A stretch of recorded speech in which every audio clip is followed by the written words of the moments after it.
Me, Demetra K, and I'm sitting here with Donovan, the recovering Democrat Saadiq, and it is the Demetra K Show, where we promote Black love, knowledge, and understanding of all things that go on in the Black community to make us an even better people, with the emphasis on even, because we are great people, but we can always improve. And so with that, also like to say a big giant thank you and welcome to YouTube and Facebook, the other side of the conversation. You all are not just viewers, but you are the third co-host, because we try to, each and every comment. I won't say each and every, but we read a lot of you guys' comments. Everybody is heard at least 1, 2, 3, 4, 5 times. Might not get to all of your comments. I really want to, but with so many people on now, it's kind of hard to do. So forgive me for that in advance.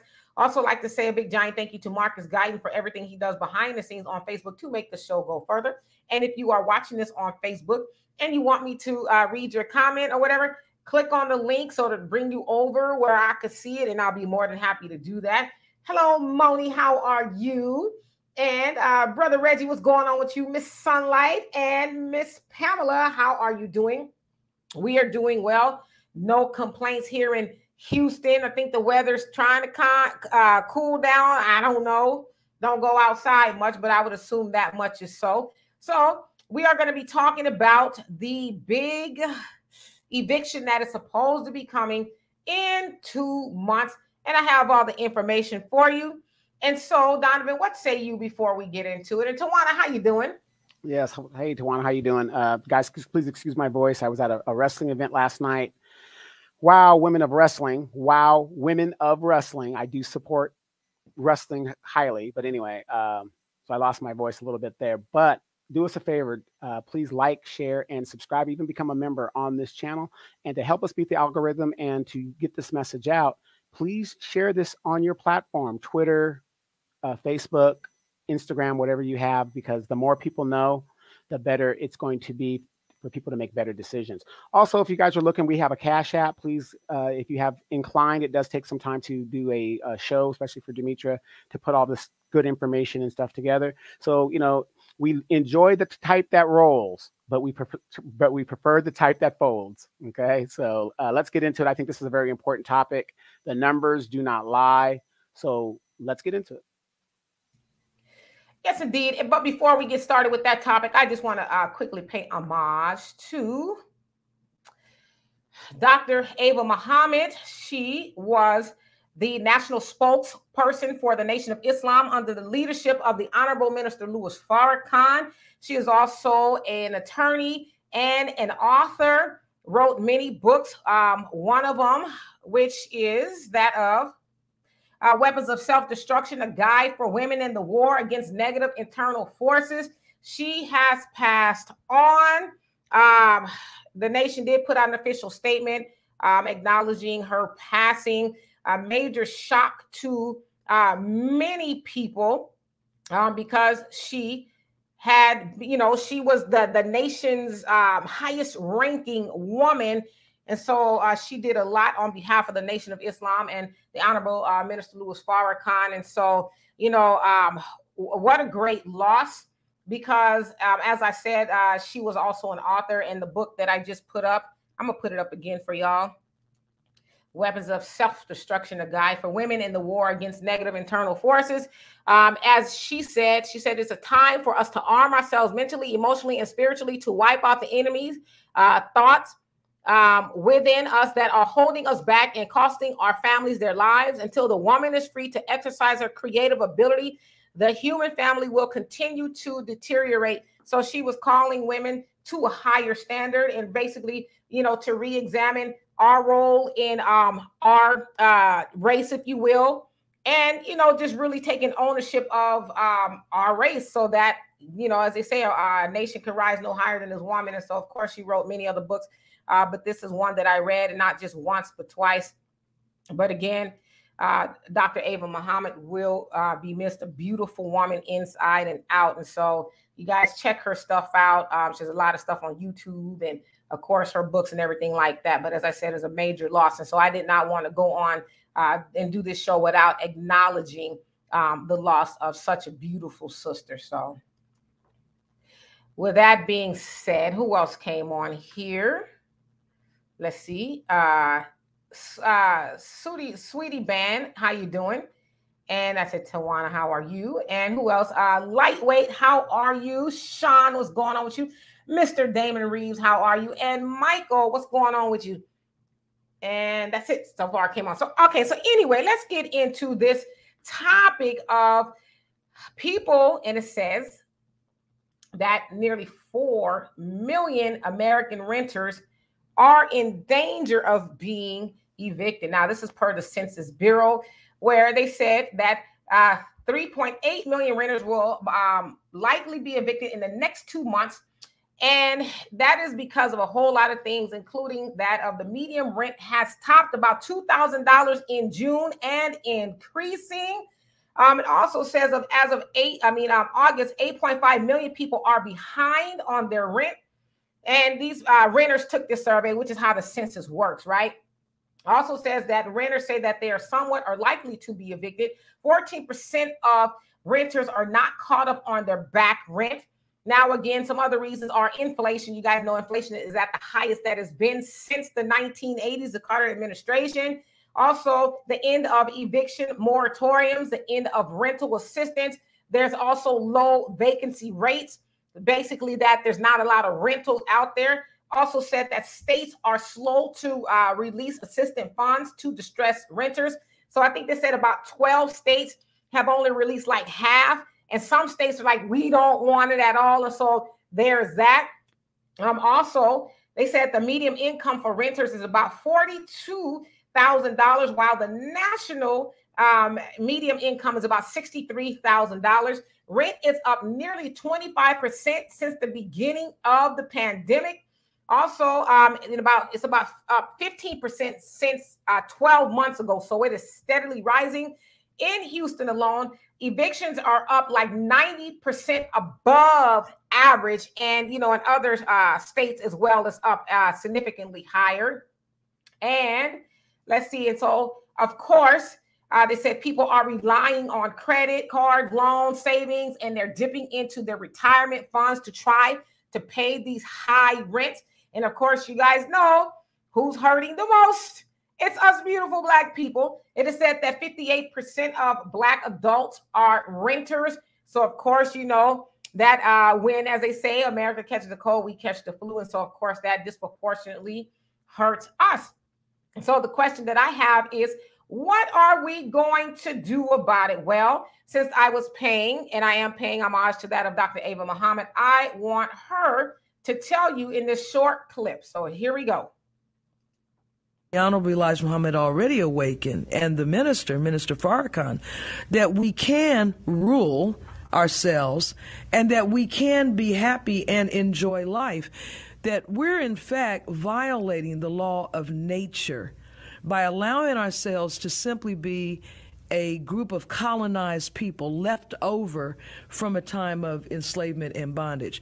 So at some point, we're going to have to consider the reality of going for self.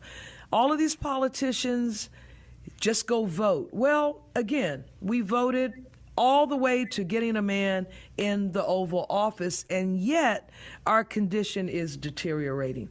If we will accept our own, which is we are the original people of the earth, and be ourselves, which means act in a righteous manner, then perhaps we can start seeing. All right. So again, that was of our NFA Studios, which is of the Nation of Islam. So let me take this off. All right. So y'all heard her. She says basically that we need to do for self. Now, of course, that's not an original thought. That actually came from the Honorable Elijah Muhammad. And of course, taking it back further, Marcus Garvey. And so again, that's not an original thought. She also ended it by saying, accept your own and be yourself. And so basically, you know, we need to accept our own and be ourselves. But in doing that, we also need to do for self. And so here we are talking about this rent, actually these evictions that are supposed to be taking place in the next 2 months. And that will affect a lot of us. What are we going to do about it? When are we going to start doing for self, as we have been asked so many times and for so long? So Donovan, what say you before I jump into these comments? Well, you know, there's been a lot of people that have been raising the alarm on this way before it actually happened. You've just brought up Marcus Garvey, who had a solution for us to never even be in this problem. There's an old saying that when you're digging yourself into a hole, the main solution is to stop digging. For some reason within the Black community, we continue to dig, and want somebody else to pull us out of the hole when we should be doing that for ourselves. I've said on this show and many other shows and even on the podcast, many times, we have Black people in all sorts of positions that can change the narrative or that can change the culture of what's going on in America. 60, I believe it's 62 members of the Congressional Black Caucus, and then there's only 13 votes that stop any legislation from moving through Congress. So you guys ask yourself this: if you have 63 members and you're the leader of that caucus, wouldn't you think you are in control of the agenda? If Nancy Pelosi wants and the Democrats want anything done, wouldn't they have to go through me to get those votes? You would think that, right? But yet you have Asians, and I'm not hating on Asians, I have a lot of Asian friends. On their first try, they get protection because two Asian senators, one from, I believe, Hawaii and another from, I forgot where she was from, but Ohio. I think she's from Ohio, Tammy Duckworth. They told Joe Biden, the Democrats, if you don't get us some protection, we will stop your agenda. Joe Manchin and Kristen Sinema, 2 senators stopped the whole agenda. We have at least 62 members, and we can't get nothing passed for Black people. So let me go real quick and tell you guys the stats. As you guys have already known, because a lot of shows have said this previously, 50% of the homeless population currently is Black. So when you look out your door and you see a homeless person in your city, 50% of your homeless in your city are estimated to be Black. The fastest growing homeless group in the United States are Black females. Let's hear that again. Black females are the fastest group. I just saw a video earlier today where a Black lady, and a really young Black lady, she's about 36, they were interviewing her and they said, hey, you know, how's the thing going to go, whatever. And she's like, yeah, I'm getting evicted. I'm going to be about to be homeless. And they said, well, why? She goes, well, I didn't pay my, my rent. The guy asked her in plain English, well, did you have the money to pay your rent? Yeah, but, you know, I just didn't want to pay it because I wanted to do other things. And now she's dealing with the cost of that. It's estimated Joe Biden has given Ukraine $2.3 billion in aid so far and counting.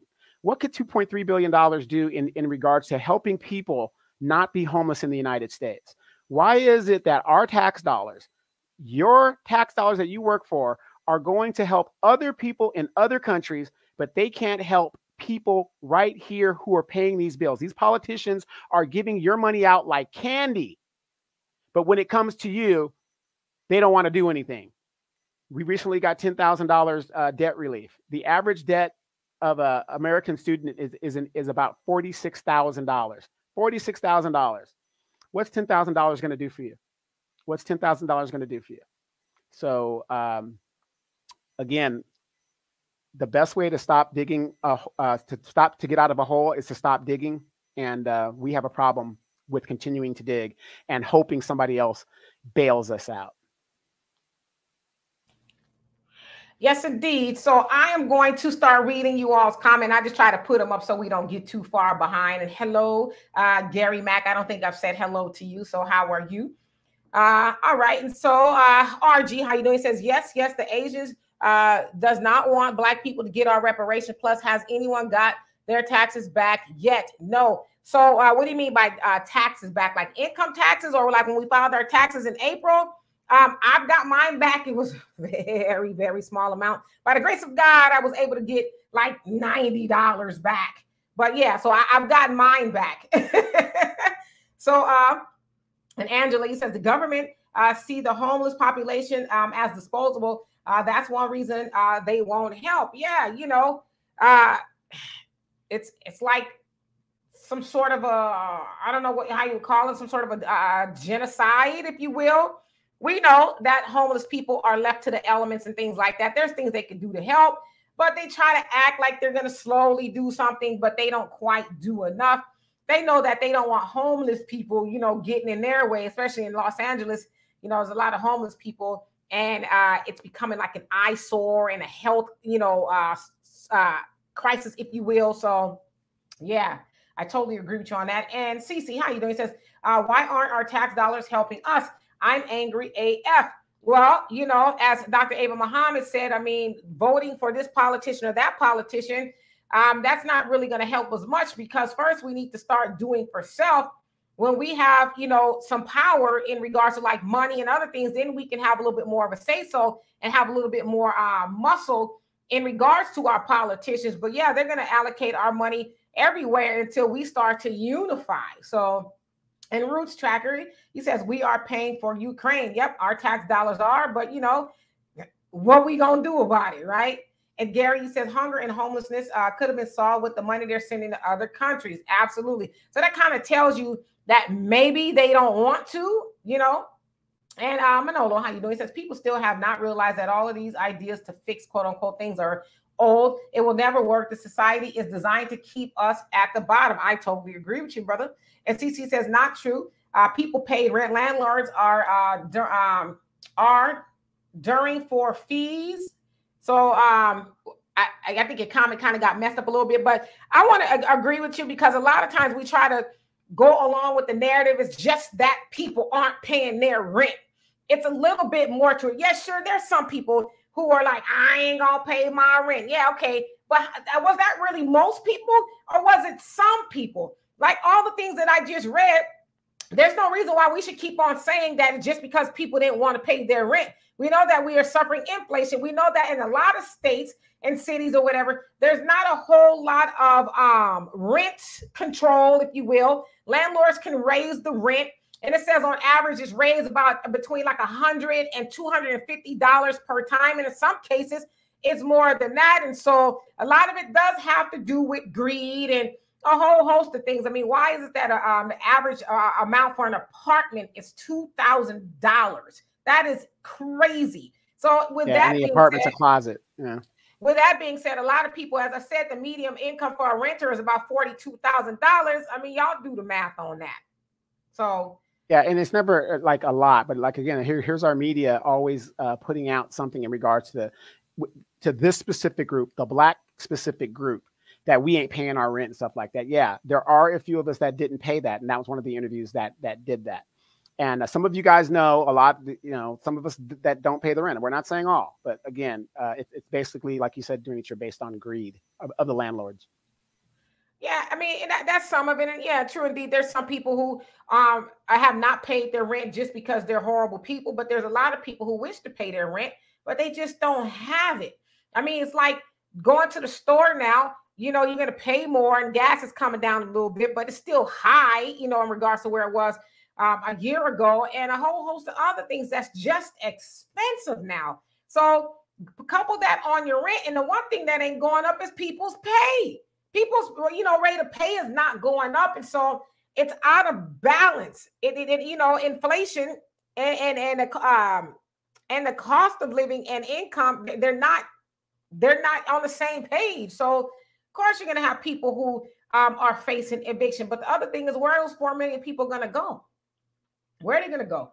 And so Roots, Trackers, you say time for Black folks to come together, or we are finished by or before 2030. And that is absolutely correct. But you know what? As you know, we're starting to see, we fighting with everybody, including ourselves. So we're not any closer to coming together just because we got a lot of, you know, like, man, I don't like to get involved with it, but I see Negroes is fighting on Twitter behind who came up with hip hop. I'm like, where is that in the larger scheme of things? Like, what is knowing who founded hip hop gonna do for Black people? Like, honestly. And Lady Princess, how you doing? It says they all took that child care credit back. Yes, that is no longer there as well. So you're absolutely correct. CC said landlords are suing for fees not past due rent. Correct. Got you. So yeah, I mean, it's like, well, you know, depending on where you're at here in California, especially like major cities like Los Angeles, New York, not only are they suing for fees, we have like a rent control type situation where, you know, it's their way of getting the old person out and getting the new person in that they can charge a higher rate. When I went to the thing in LA yesterday, I'm in an old neighborhood and I'm watching right next door to where my friend lives. They're building on small little net property, these little sky rises so they could have more rents and more properties. You know, they're building up on this little plot of land to make more apartments. All about greed. That's all it's about. And, you know, and if you had a long time resident there, the best way to get them out is to keep raising the fee until they can't afford it anymore. And then you can put whatever fee you want to the new tenant. Absolutely. And Big Rich, how you doing? He says, hello, everyone. Did our senators and congressmen get PPP loans and they worked nonstop through the pandemic? Didn't they steal money? Why are their debts forgiven? You're absolutely right. A lot of them did. A lot of entertainers, celebrities, they also got, you know, a whole bunch of PPP money, and it was forgiven. But then you have Joe Biden sitting up there talking about we're extending it to 10 years to try to figure out who got it and they wasn't supposed to get it. We're going to hold them accountable to the fullest extent of the law. But you got people right there in Congress who got the money, who didn't need the money, but you're going to come down on the average person, the American worker, for maybe if they got something they wasn't supposed to get. But you got these people who got businesses and they getting all this money working in Congress, but you got them, they got this money, but yet, you know, they mad about the student loans. This is how a lot of their PPP loans got discovered, because they were crying about people getting student loans and it's not fair. And they're like, wait a minute now, didn't you get a whole bunch of PPP money? And you talking about people getting their, you know, a little funky $10,000 to $20,000 student loan forgiven, and you got, some of them got millions of dollars. Yeah, about 3 million was the highest. Yeah, so it's like, where are they handing out this much audacity from? And then the crazy part of it, you got to remember, Congress are inside traders, so they know the information before it even comes down. If you guys don't know anything about stocks, I'm gonna give you guys a quick stock tip. I'm not a broker, but I'm gonna give you a stock tip. Follow what Nancy Pelosi is doing in her stock market portfolio. She never loses. I wonder why. Yes, indeed. And Marcus, hello. He says, this is why I say I don't want to leave America because of what they're doing to us. I want to leave America because we refuse to do anything about it. It is embarrassing what we deal with and quickly move on. I totally agree with you. And Marcus has always, you know, been on let's leave here. And I know he is planning on doing that. And Michael says, Demetra and Donovan, go back to Africa, says that Black Americans need to come to Africa to build affordable homes and not be in debt. Demetra, did you receive any of my emails about reparations or Build Africa? I have not seen it. If you sent in my email, I haven't checked my emails this weekend yet. I kind of try to save that kind of stuff for Monday, so I will check it out. And yeah, Tawana, so there's a lot of people still waiting on their tax returns. I didn't know that. And Marnie says, in my former place, Demetra, that you didn't want to speak on. The owner was, well, I did speak on it. It says the owner was getting paid tremendously and was a slumlord. And now that these numbers are back up, it's exposing a lot of slumlords. Yes, indeed, especially here in Houston. We have a phenomenal woman by the name of Dr. Candace Matthews. She goes along with another woman by the name of Grizzy's News, and they go expose a lot of slumlords in Houston. So, yes, indeed. And Michael says, when you're starting build for self first, then you can vote for politicians. That's it. Got to do for self first. And Robin says there's 1,000 videos on YouTube of Black landlords that didn't get a lick of rent from their tenants. Then when evicted, they trashed the place. Many cases not to pay. Yeah, many chose not to pay. Yeah, that's awful. But, you know, it's going to go on your record. And so when you go try to rent again, it's like, yeah, good luck explaining that, right? And let's see here. I'm going to just skip down to a couple people I haven't seen, and then I'll catch back up. Let's see. Pioneer says too many of our people are putting too much on of their money in that fake weed instead of paying their bills. Yeah, that's some of it, but I would venture to say it's probably not most Black people who are choosing to smoke weed and do, you know, silly pastimes overpaying their rent. I would guess, right? And yeah, I got what you meant, CC. And let's see here. And Manolo says, all by design, wake up. Good news is that it's almost over. Okay. And Chantel, how you doing? And Janice, what's going on? He says some states are passing laws that make it against the law to be homeless. So with that, Are they also passing some, assistance to help people to not be homeless, like giving them some checks or something?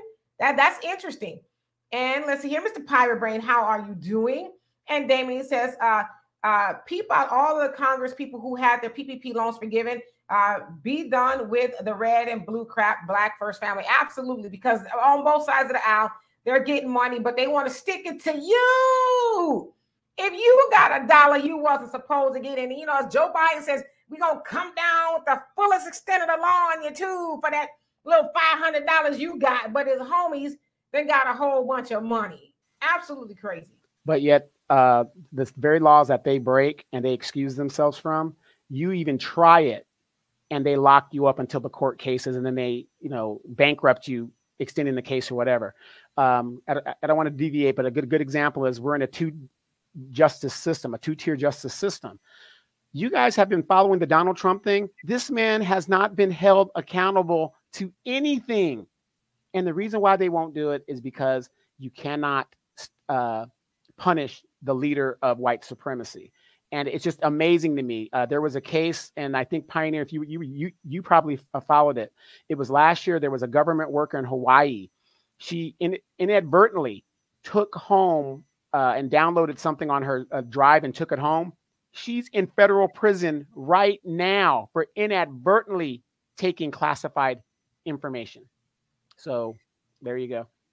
Yes, indeed. And Gary, thank you so much for becoming a member. I love and appreciate you for that. And Obvious Truths, how you doing? It says, especially since hip hop is creating savage beasts. You know what I'm saying? It's like, so we are, not me and you, but everybody else, not us, arguing about who the hell created hip hop. And like you said, at the state of hip hop now is not something we really should be claiming. Like you said, it's creating a lot of savagery and just behavior that is unbecoming of any of us. And so, but we fighting over who created it. It's like, are we in bizarro world? Like, what's really going on? Like, what is going on? Right. So I'm glad that you made that a point.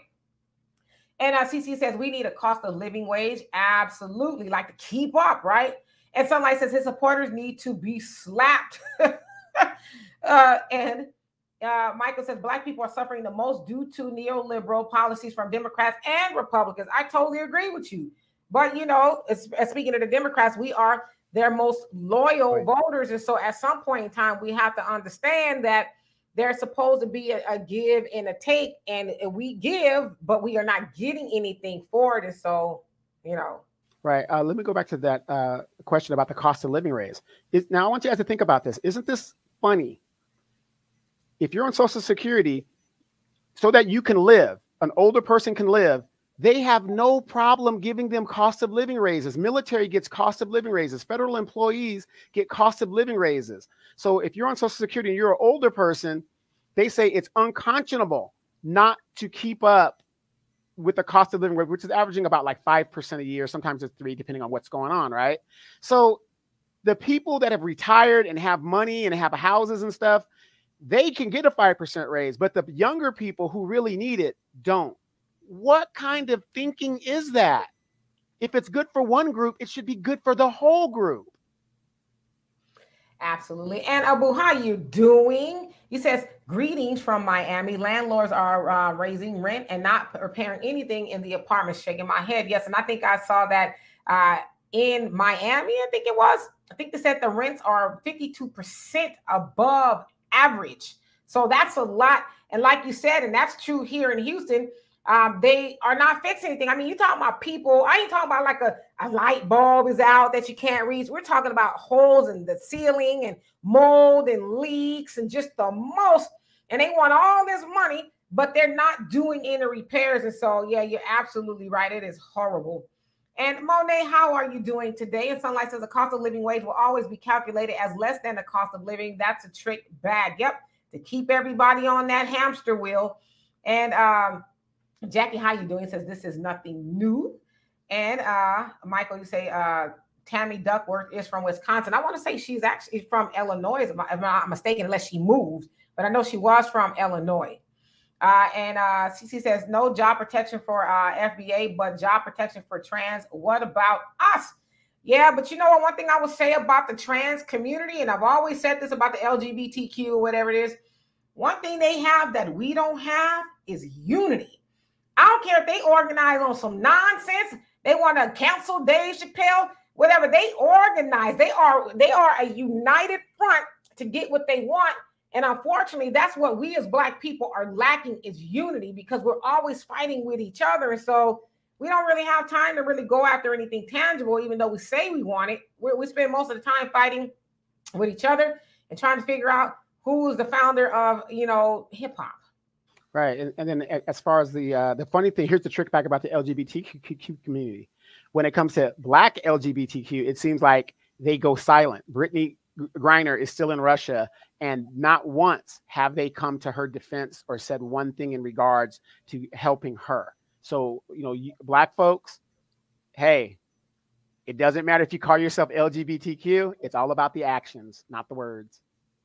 Absolutely. And Root Trackers, you are absolutely right. He says, I'm so glad I purchased over 2 years ago. I can, if you can live with family, do that. Yeah.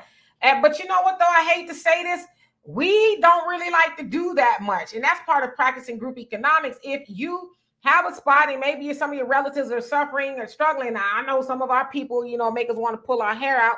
But, everybody else practices group economics. They're like, hey, you know what, you need a place to stay. Let's pool our resources together until we're strong enough to start buying other properties and things like that. But no, we have this thing called individualism in our community, and we want to go it alone, right? Oh, I just can't have it and come live with me. It's like if you live in a 5-bedroom house and it's just you and one other person. Why not at least try to rent those rooms out so that everybody can try to get on their feet?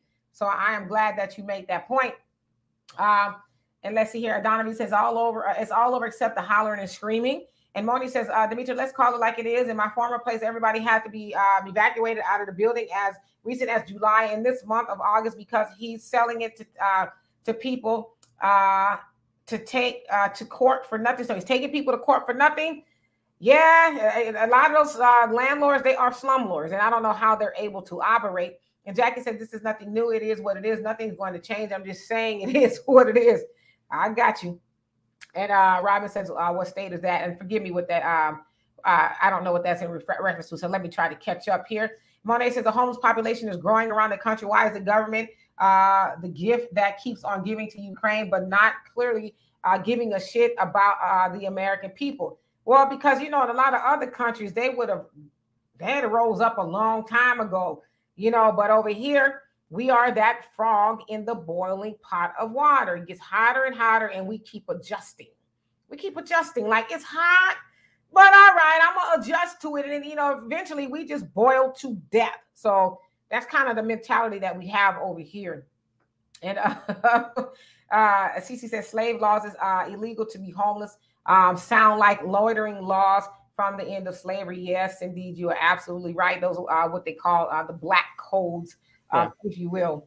Yeah. There's a lot of states that are, and not states, but there's a lot of cities, especially the upper echelon cities, that are making it a crime to be homeless. So they're criminalizing homelessness when, at no fault of their own. There's a lot of people out there at no fault of their own that are homeless. Yes, indeed. And Big Rich, yes, I have heard about the government trying to change the currency to digital currency. I need to actually study up on it. I've just kind of seen it trending here and there. Manolo says the government's elites, etc., have already abandoned America. They know it's over. The sleeping public thinks this place will never be destroyed. You know what's so funny about your comment is I joke with my daughter a lot, because we hear about certain people going to the moon or Mars or whatever it is. I'm like, for all we know, they could be building a new planet for them. And then, when it's all said and done and they're all ready to go up there and live, they could be lowering the boom on the rest of us. I don't know. Funny, but is it, And Marcus, I believe this is you because it says Facebook user. I'm going to put this up here. It says, I want to respond to the person that said it's almost over. That is a big problem with us. We are sitting here suffering because we're waiting for the world to end. Some of us are going to die alone, horrible life, waiting for the world to end when they could just have joy in two places. Ignorant as F. I hear you. All right. And Thunder says, if evictions are a concern for you, can become, he said, let me put this word up here, Lothario. This seems to be a popular occupation nowadays, and you can have a field of specialty like geriatrics. Okay, and what is that other word that you said, if you don't mind me asking? And let's see here. CC says, if they're trying to protect national security, why not have a CIA or Secret Service raid Mar-a-Lago? It's giving fake news. Yes, indeed. And then we'll get into Trump just a little bit after I get to the rest of these comments, because that is a good question. And Jackie says, African Americans are the smartest individuals. We just don't use our sense to better our economy or our situation. There are no more excuses, period. Lightweight, if I didn't already, how you doing? It says, all this goes so much deeper, so deep, y'all will never know because you're stuck in the matrix. And you know what? I do not disagree with you at all. I don't disagree with you. And Pioneer says, yeah, Donovan, I knew about that case. It was an Afro-Latina sister who got 3 months jail time for mishandling classified government information. And Angela, you say a lot of politicians have contempt for the poor and average people and justify us not be worthy of help, but they take our tax money. Yep. And do what they want to do with it, but won't help the people who actually need it. They helping everybody else, including themselves, right? And let's see, Harmony says it's kind of like here in Detroit, we have a ghetto bus company called DDOT, and they always complaining that they don't have enough drivers, but they only start you with $15 an hour. It says 23 with 20-year-old. 20 years. Yeah, that's not a lot of money to drive a bus all day and to deal with the people who get on the bus. That's a whole different situation right there. And Jackie says, we know how to survive if they cut everything off. A black man knows how to survive. You ain't lying. Hello, Brian. How are you? And B1 Always, how you doing? He says, I saved my money for 4 years while living in my van.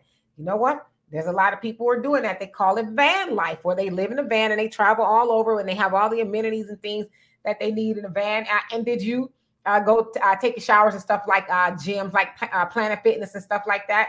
Yeah, so a lot of people are actually doing that. And Janice, she said, in this day and time, minimum wage should be $25 at least. They said $25 to like $32. So you're absolutely right. Facts, not feelings. How are you? Says hip hop will be like rock and roll in the near future. We will no longer own or control it. Black people allow whites to take it over like they did in rock and roll. Yeah, I mean, we don't control it now. Look at I'm saying, do we control it now? Yeah, I mean, look at the stuff that they putting out. I mean, and that's not all by like black record executives. There's a lot of them are whites. White executives are putting out the filthiest things you can think of, you know. So you're absolutely right. And Sunlight says, Social Security, what a joke. I'm paying in and won't get any if I make it to retirement. Extortion is a damn crime. Yep. Yeah, and the funny thing about that, Sunlight, I forgot to tell you, was isn't it funny that as you get closer to retirement, they keep raising the age? Isn't that funny? They don't want you to get it. They want you to keep putting into it. And you got to think about it like this too. Why is it, and I'm not shaming anybody, we should have a social safety net. The very people who don't put into it take out of it. So when you see these migrants coming over the borders and stuff, who do you think is where that money's coming from? It's coming out of the Social Security Fund. Your money, my money, all of that. And nobody talks about that. Yes, indeed. And Monet, you say, did y'all hear about Las Vegas destroyed those tiny homes a guy was building on his own land and the homes were for the homeless? I did hear about that. Capitalism is at the root of all of this. They ain't trying to have people have it for free. They want people to pay for it, whatever it is, right? Right. You want to keep as little housing or anything, any kind of commodity, you want as little as on the market as possible because that brings the value up. That's how it works. I mean, here in California in 2002, 2008, you were here, Demetra. Remember those banks were bulldozing brand new homes because people weren't buying them? They would rather bulldoze them rather than rent them out and do all that. I mean, they had just built them and they said, just bulldoze it because the banks didn't want to have to pay the keep up costs of keeping a vacant house, looking good. Yes, indeed. And Mr. Piebrain says, I think the fight over hip hop is they still every music genre we create, then lock us out like country, rock and roll, blues. Now hip hop is our culture. Demetra, yeah, I mean, I hear what you're saying, but how is it ours if we don't have no control over it? We got to control, like, we can't, this is like, back in the day, and I guess even still, when gang members would be like, this is my set, then what set you rep, you own my set, is like, okay, well, show me the deed to this corner. Like, how you controlling something you don't own?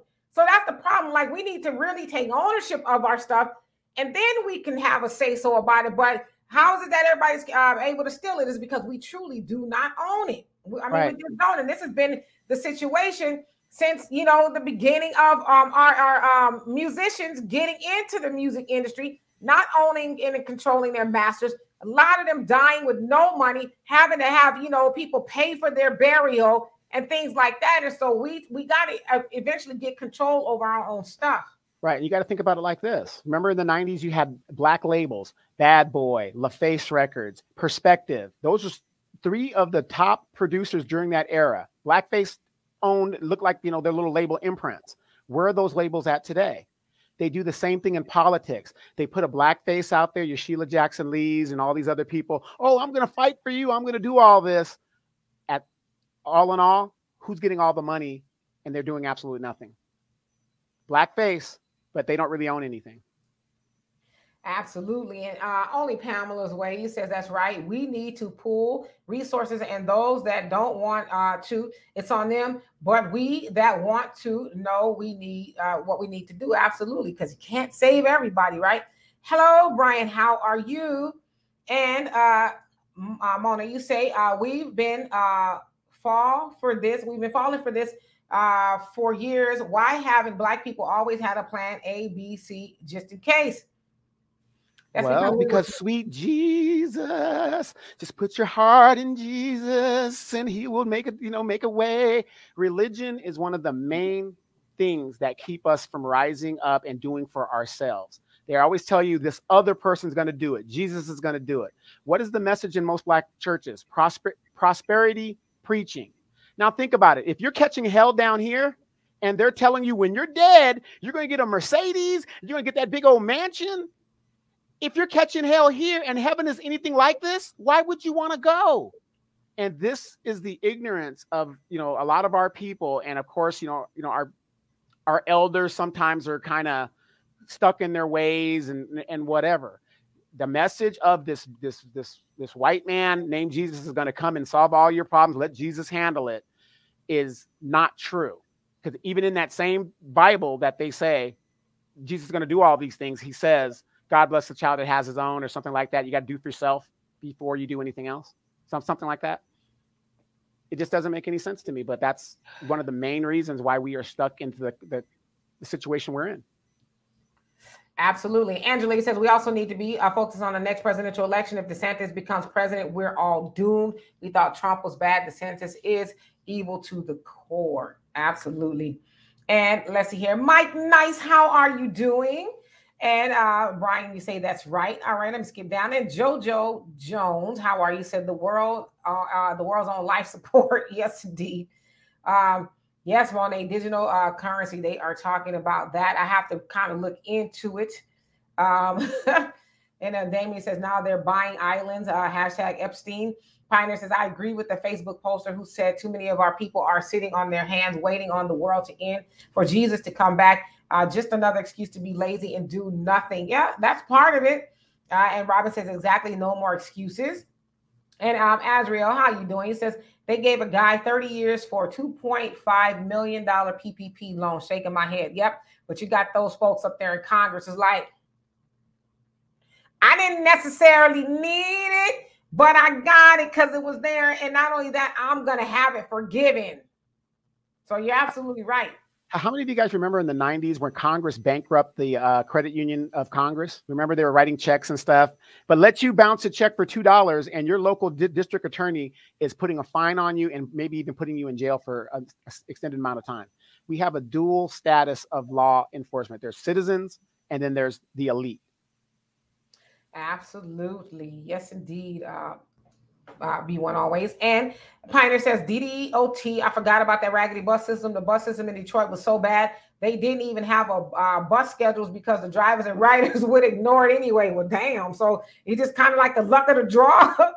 And Lovely, how are you? Says the rich are buying properties and rent is skyrocketing to unaffordable prices. Yes, indeed. It's just hard to do it. And also in a lot of states, I think in Georgia, Atlanta, they're putting a cap on people buying the Airbnbs because a lot of investors are buying those and they're, you know, obviously using it for investment properties to make money. But it's like, yeah, well, we kind of have a rental shortage here, and y'all buying them up for investment properties. So they've put a cap on how many they can actually buy. So I don't necessarily hate that idea, because people at the end of the day do need a place to live.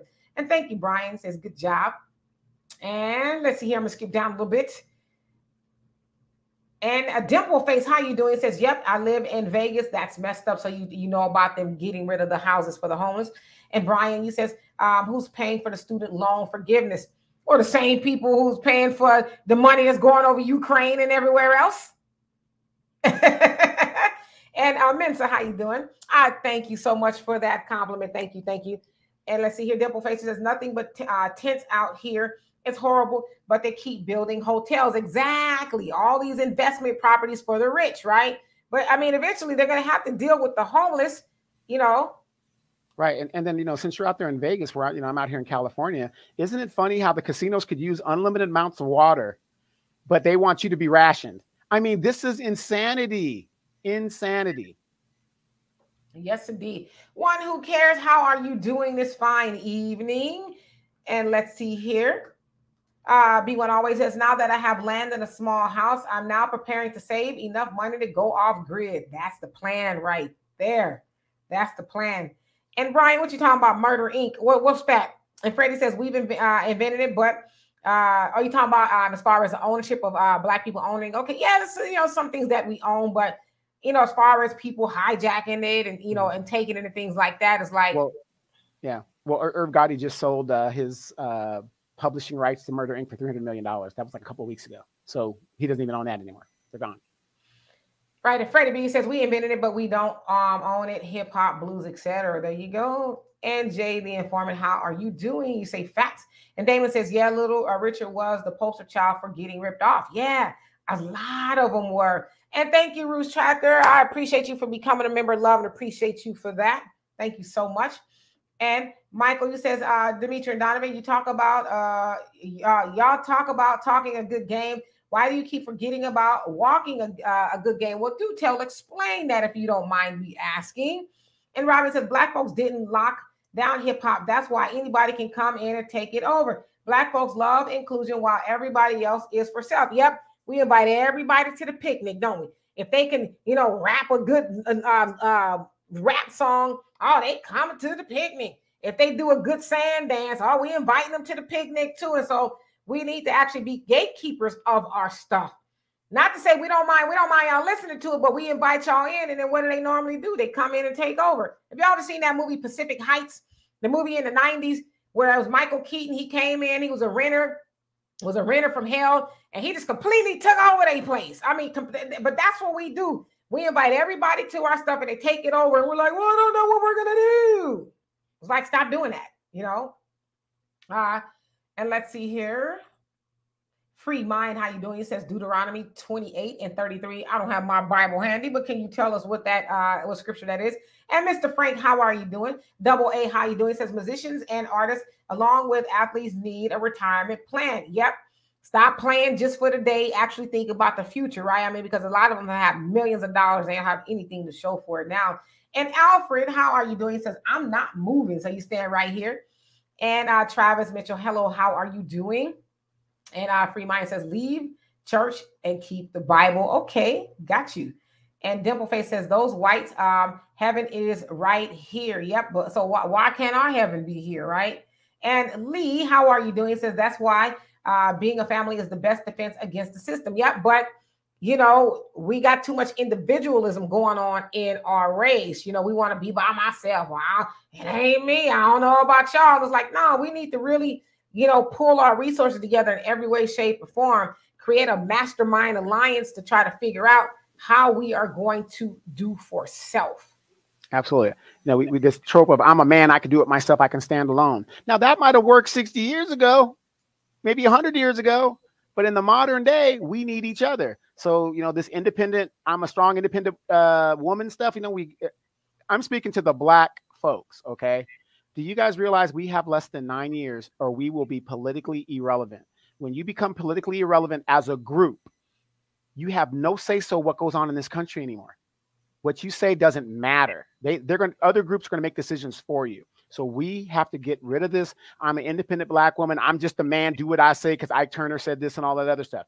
We need each other. And because, like I said, it is getting crucial. We are in the fourth quarter. This is it.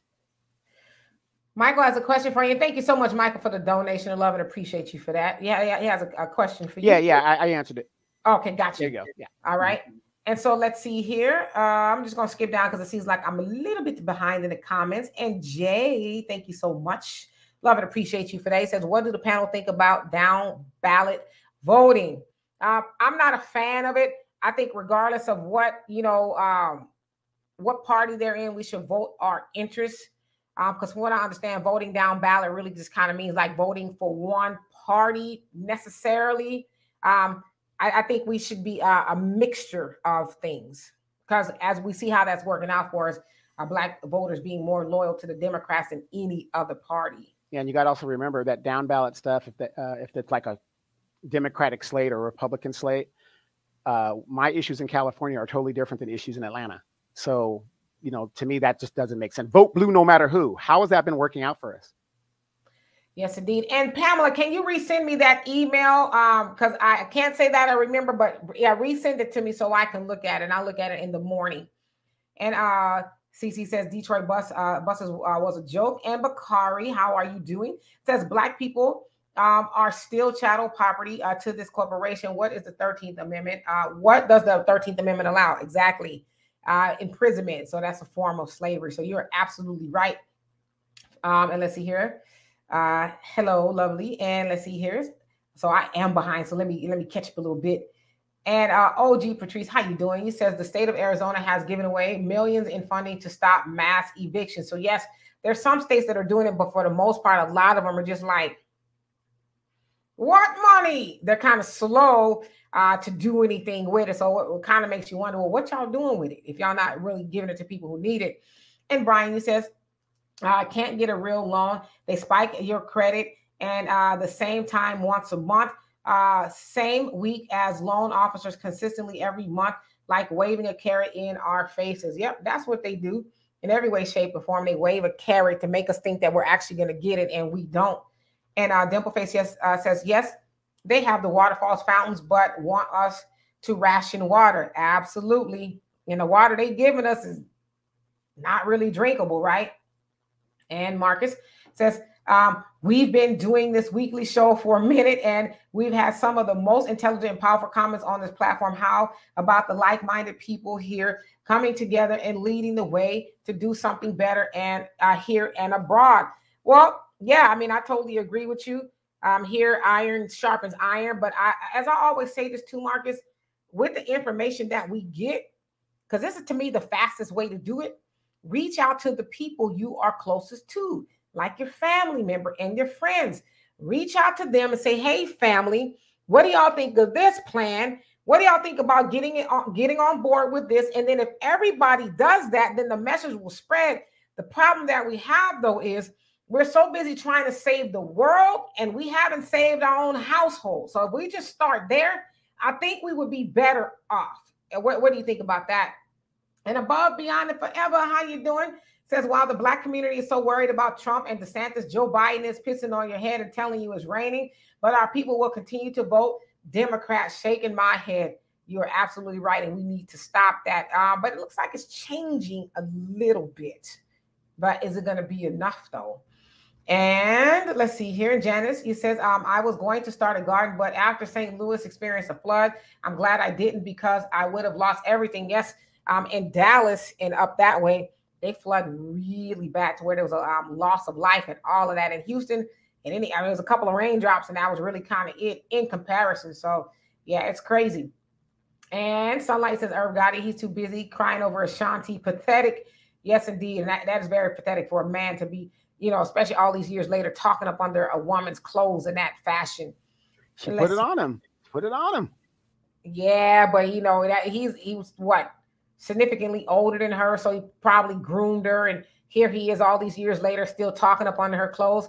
He should be shunned for that. And I don't know why people keep giving him a platform to degrade that woman who has moved on with her life and who was essentially a child, not chronologically. I think she's like 19 or 20 when they got together, but in every way, shape, or form she was. So I think that's horrible.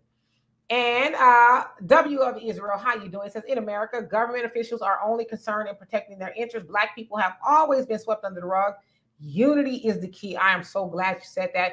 And we're going to keep reinforcing that. It's all about unity. And Brian, you say amen to that. And definitely. And Damon says not. Also, you're speaking to Cece. So I don't read the replies just for the sake of time. And Bobby Sinclair, you say, okay, so you spell something out. And so I don't know. Maybe my moderator. I already took care of it. Got it. Thank you. Clever. I took care of watermelon too. Okay, cool. Yeah, all those people need to go, so I won't read that. Got you. And let's see here. I see the trolls. They ain't got nothing better else to do. And Michael says, Demetra and Donovan, what do you know? Did you know that European governments and other countries not only help individuals, but they also help families? Oh, yes. We know. It's just, over here that they doing, they don't. But, we're supposed to be so much better than everybody else. And Jamal, how you doing? Says, can we stop using the word picnic? I think for us, gathering is more appropriate. Yes, I get what you're saying by picnic, because that was a word that they allegedly, and I say allegedly because there hasn't been a whole lot of proof that's what it was. But, we'll just assume that it was. That they used to lynch Black people, and they would have a picnic, or it's like pick-a, if you will, So yeah, I can dig it. Okay, and let's see here. Bobby, he got a whole lot of time on his hands, huh? Hilarious. All right, and Dimple Face, yep, I got him. I got, and Watermelon, they up out of here too. Yes, we obviously we're popular, and more popular than we thought. So we got him up out of here.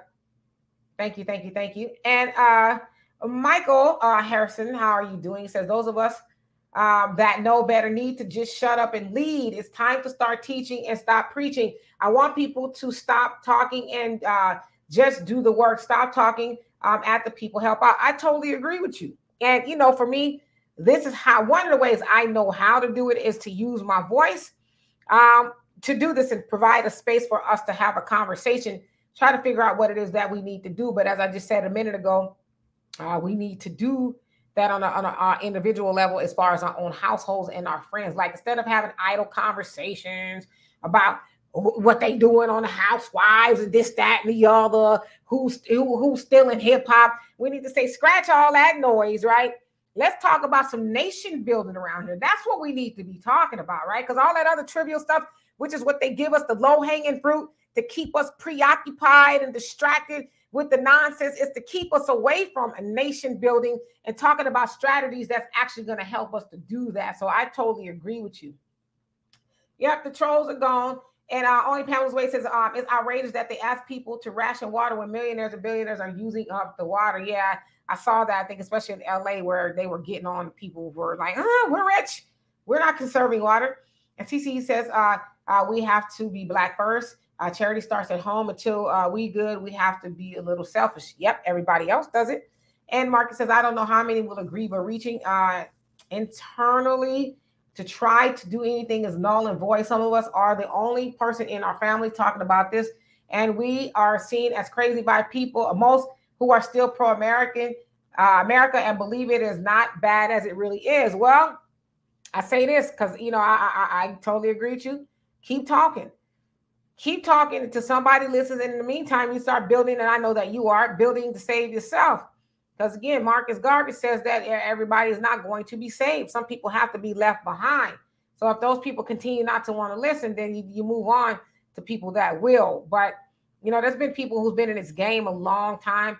A lot of people who lost their lives, Malcolm X is one of them, trying to talk to people. So we don't have the right to say we do, but I think it'd be kind of selfish for us to say we're going to give up and not talk. We just keep talking and giving solutions until somebody listens. And Michael says, I just read something in the Washington Post that Black Americans are almost no different from the rest of America. Black Americans struggling with $50,000 debt versus 39.5 for non-Black Americans. Yeah, but you got to remember too, Black people in relation to that of Hispanics and whites, we're a lot smaller in population. So it's always going to be about disproportions, if you will. And Kiki, you say the biggest threat to this country is Black unity. This is still believe my people. Take note that the only people you see blowing up these platforms, promoting independence, divesting, passporting, and walking away from the opposite sex that looks like them are Black people. It's not accidental. It's orchestrated. Pay attention to the times and the timelines. I totally 1000% agree with you. What's the angle? That's what we should be asking. Who sent you? Really, like who sent you? So yes, Angela, they're trying to stop the chat, but they ain't gonna stop it because they about to be out of here. Yes, Sunlight and Herb was married, so shame on him. And Pioneer says, is this the famous Marcus you're always shouting about at the end of the show? If so, why don't the brother come on? Marcus can come on anytime he wants. He's been on before. So whenever Marcus wants to come on, all he got to do is say, hey, sis, send me a link, and he know I would be more than happy to do that.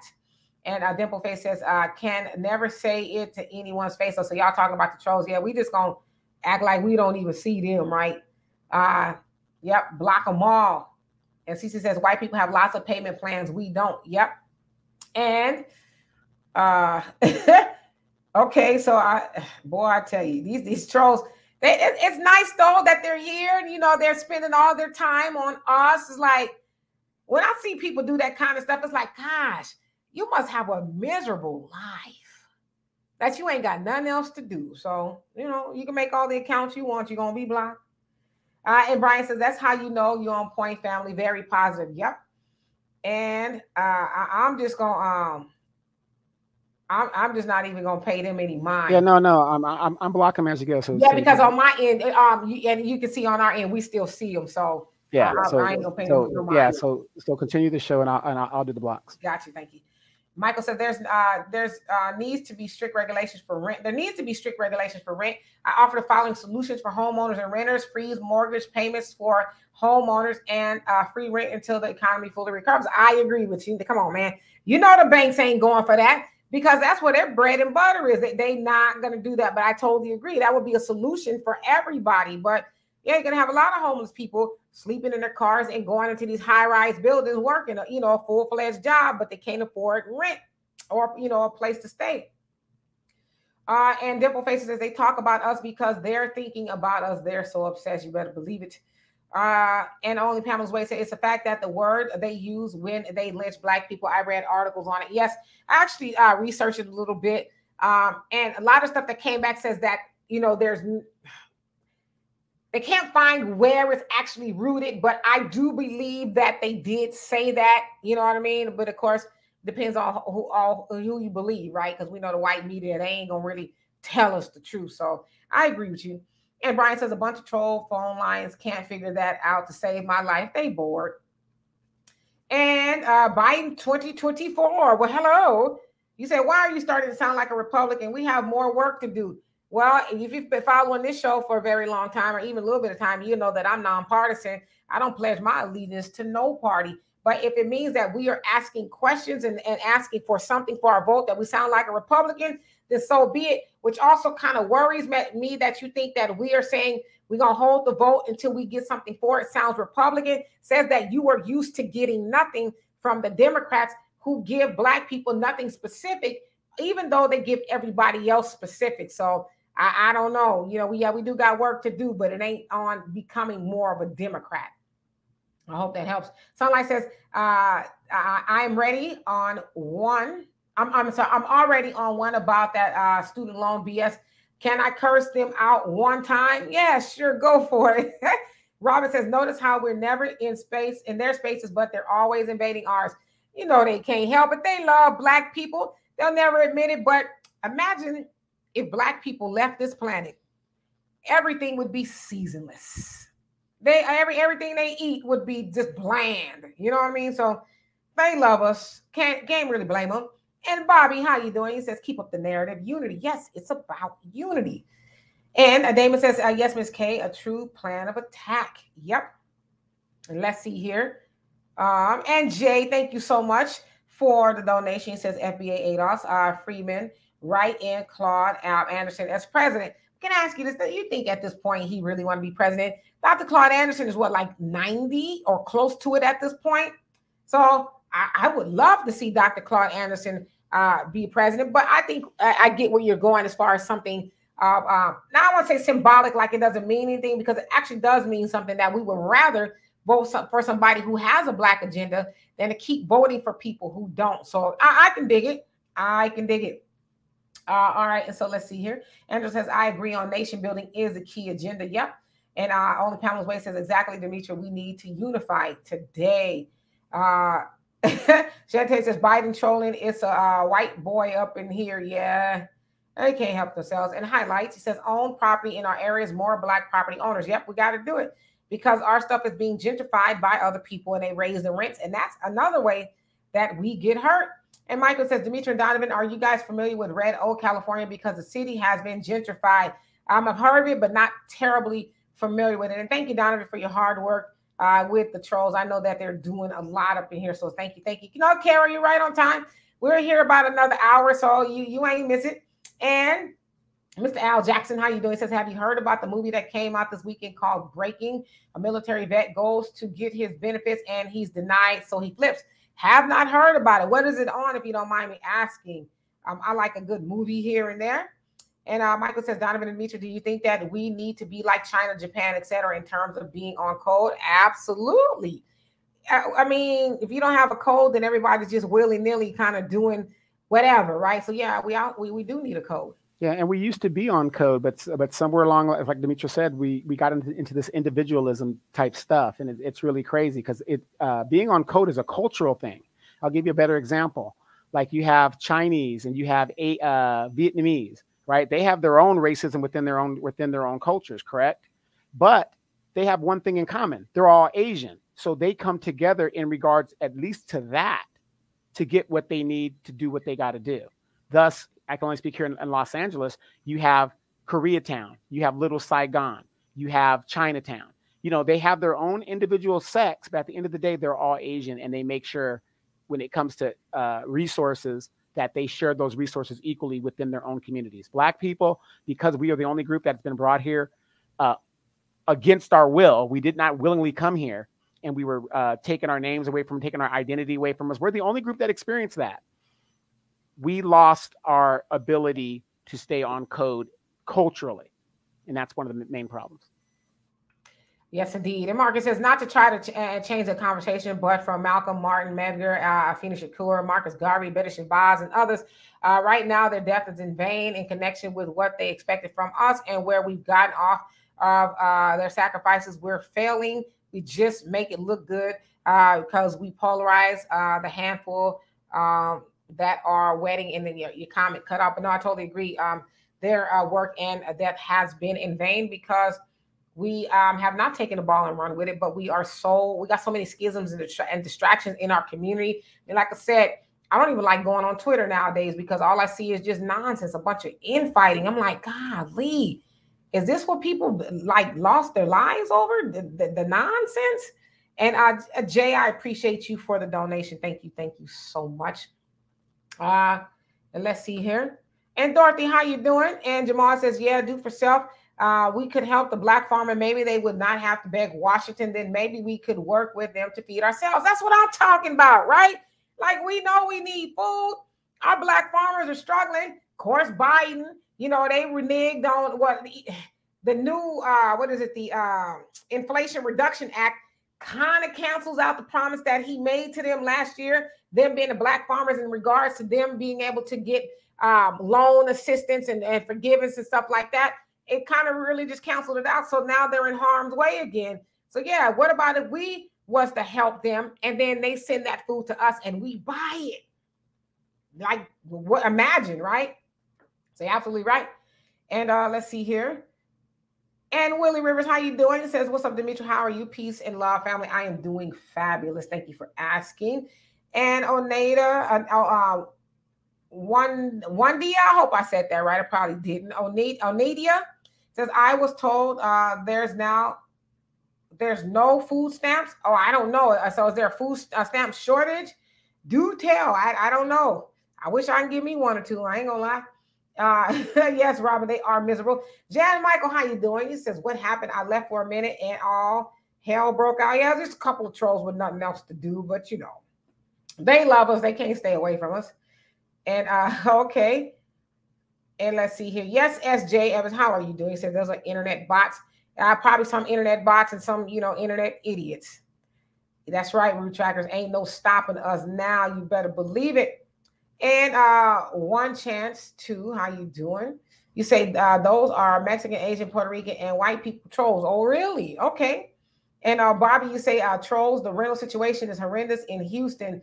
Hashtag slumlords. Yes. And I'm sure you've been following too, Dr. Candace Matthews, and along with Grizzy News, they've been going and saying hello to some of these apartment buildings that have slumlords that are just, it's horrible the way these people are living and paying all that money. And the landlords, the slumlords, as we call them, just ignoring them like, whatever, but you better not be late on your rent, right? Right, but isn't that crazy that, remember I had said, like when we went to Soweto, I mean, it's no different, the mentality. I mean, what person would pay rent living in conditions like that? I mean, how oppressed are we when we are willing to accept that type of service for money that we are paying out? Unbelievable. Yeah. And Donesia, I hope I said that right. How are you doing? He says, I'm a landlord, and what do you think will happen to us if our tenants live free? We depend on rent to pay our bills as well. I totally agree with you. So it's like it's not a win situation for anybody. Like you said, I mean, the banks aren't giving y'all a break. You know, y'all lose the property, and then that's, you know, part of your income as well. And so there needs to be a solution for everybody involved. But I mean, I totally agree with you. I don't think people should be able to live for free while you foot the bill, because eventually then there goes your savings. And I know you have to keep money in escrow. Some people might end up dipping into that to try to, you know, pay the mortgage and stuff. So yeah, it's a nightmare for landlords as well. So I do sympathize with you. But let me add to that real quick. But isn't it funny though? Because Demetria, you and I both joke about this all the time. It's like when you have a relative, a black relative, and you say, oh yeah, it's going to move in my property, because it's a relative of yours. You feel you ain't got to pay the rent. Oh, come on, we cousins, you know. I'm late 3 months, no big deal. But you know, I had to go to that Chris Brown concert, whatever. And you know, and we always give them a pass. We do almost the exact same thing when we see black landlords. And in the black community, a lot of these black landlords, they're not like the Donald Trump people where they own massive buildings. You're talking about landlords that might only own 2 pieces of property, and they're still paying rent on the property where they live and all this other stuff. And so when they lose that land, there is a black landlord that has just now lost everything because of our either selfishness or stupidness not to want to pay. Because, hey, come on, brother, come on, sister, you know, hook me up. We always want the hook up. And then when that black business fails, we hollering and screaming. Yes, indeed. And Honeydew, how are you doing this fine evening? And let's see here. I'm just going to skip down a little bit. And Sky Dreams, how you doing? It says, I need help. What do you need help on? I'm almost afraid to ask. And Marcus says, I hope this can get 5 minutes of real conversation. Okay, let's see what we got. It says, America has hundreds of think tanks that dissect everything to benefit America from here to Africa, which easily explains what we are always left, why we're always left out. We have one think tank that is not active. We are percentages to everyone else, and we don't even understand what we're up against. So I agree with you, but I kind of consider this show a think tank where we do bounce ideas and things off of each other. And I think we do it in a critical way as far as critically thinking. And so I agree with you. We do need more think tanks, but I'm also a fan of people creating think tanks within your own home.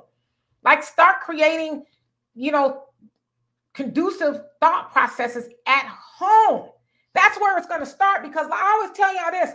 Y'all don't see my daughter, but she eventually is going to start doing a show with me. But my daughter can sit in this chair and have the same conversation that I'm having with y'all. The point that I'm making is I'm not sitting up here talking with y'all. I don't want to say to y'all, but with y'all having this conversation, and I can't have that conversation with my own child. But unfortunately, that's what a lot of us do. And so I get what you're saying, Marcus. We should have think tanks, but do you have a think tank in your house? Do you have a think tank at work? Now, I know certain things we can't really talk about at work, but do you have a think tank at church? Or are you just going to church, listening to what the pastor says. He ain't talking about group economics and, nation building. He talking about you better, put some money in the bucket or whatever. You're going to get struck down by lightning. Are we having these conversations, these think tanks individually? Are we doing that? That's the question I think we really need to ask ourselves. Yeah, and I'm going to be a witness to it. Like I said, I had a think tank within my own family with my own mother, and yeah, she's from another generation. She thinks in a different pattern, but I also like to think that my mom is an open-minded person, and sure enough, constantly talking to her, showing her the facts, and having her research this or look at this and look at that. Eventually, she couldn't fight it. She couldn't fight it, and and now she's thinking a little bit more openly, because now she's questioning, well, damn, we got a vice president. Why ain't she ain't doing nothing? You know what I mean? And so on and so forth. I mean, now she's starting to question Black leadership and, why these things aren't happening. Because I told her, and I tell you guys several times, I'm tired of talking about Black this, Black that. We have Black people in positions to change Black lives, but they don't do it. The question is, why do we keep voting them into office? Absolutely. And Thunder, you say, if we buy the property, is it still considered gentrification?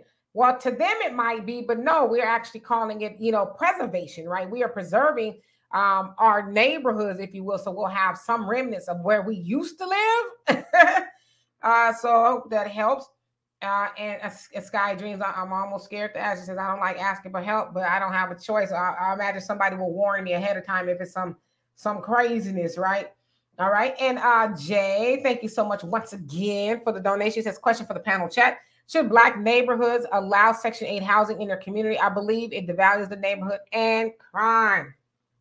I say yes, only because not everyone on Section 8 is unruly, if you will, or would tear up your property and things like that. I mean, but yeah, I think it should be allowed, because there's people who aren't on Section 8 who aren't gonna, treat the property any better.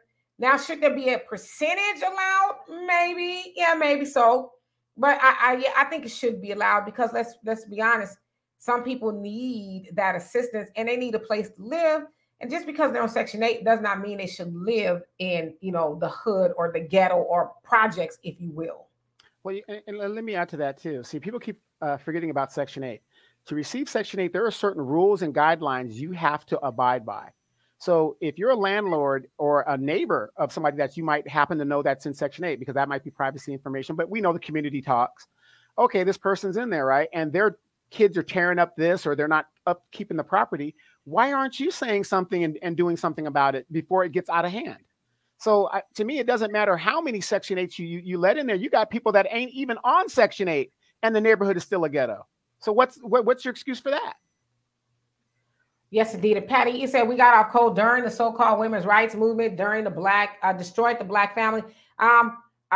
Just kind of from my research, there's a small portion of why the Black family got off track, really start to get off track during the civil rights movement, when we left our own neighborhoods and businesses and things, and decided to go live next door to white people, because we thought that was the end all be all of having a happy life, in addition to a lot of the laws that were enacted, and drugs being placed into our neighborhood. So there was a whole lot of things, but the women's rights movement is a small part of it. Yeah, I'm sure there was some sisters that was burning their bras and leaving their families, but I know a lot of times we like to say it was the women's movement that destroyed the Black family. Really a small part of it, to be honest with you, but that is part of it nevertheless. And Abu, you say, I'm surprised to see Black folks still vote Democrat. Ilhan Omar won again for Minnesota. Geesh. Yeah, I mean, she came in, swinging, huh? She was going to do this and that. It's like, she married a white man and we ain't heard nothing else from her, really.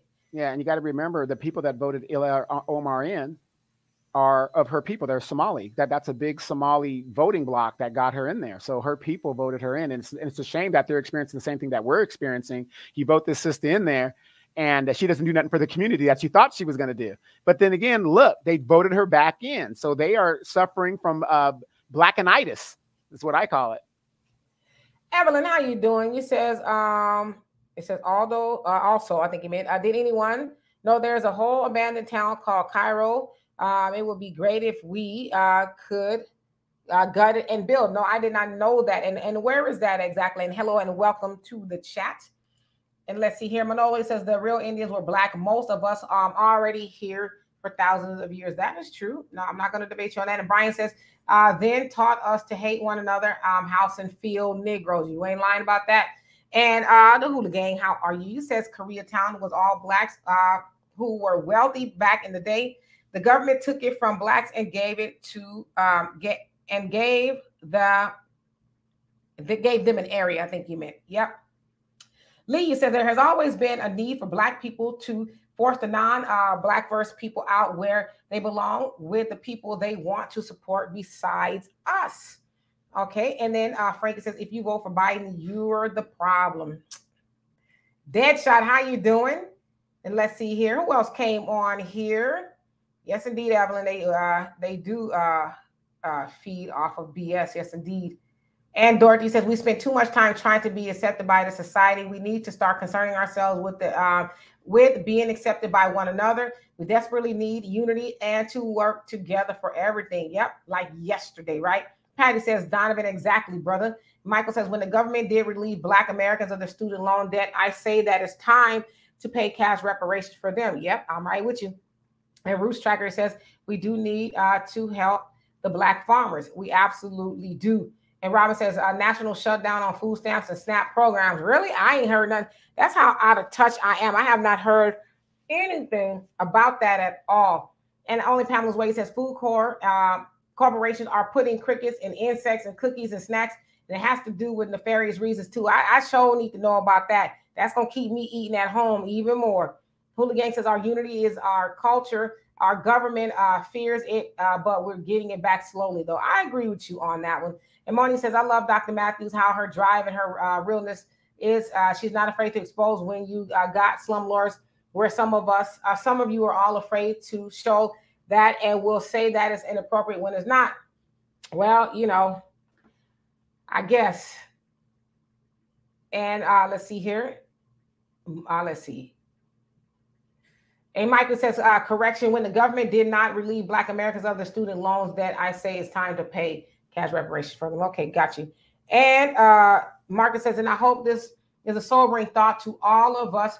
Have we won any battle that we fought for prior to the 60s civil rights movement? Have we won any battle, or have we just had great symbolic gestures that awarded the conversation a failure? Yeah, I mean, I agree with you. It has been symbolic, really have not moved the ball since the civil rights movement. But I mean, why do we continue to vote for the things that they were voting for back then? So that's kind of on us, right? Not just vote, but we have operated with the ideology that we've made it. Because I understand why the civil rights generation was doing what they're doing. They felt like, okay, we're being discriminated against and all this racism and stuff.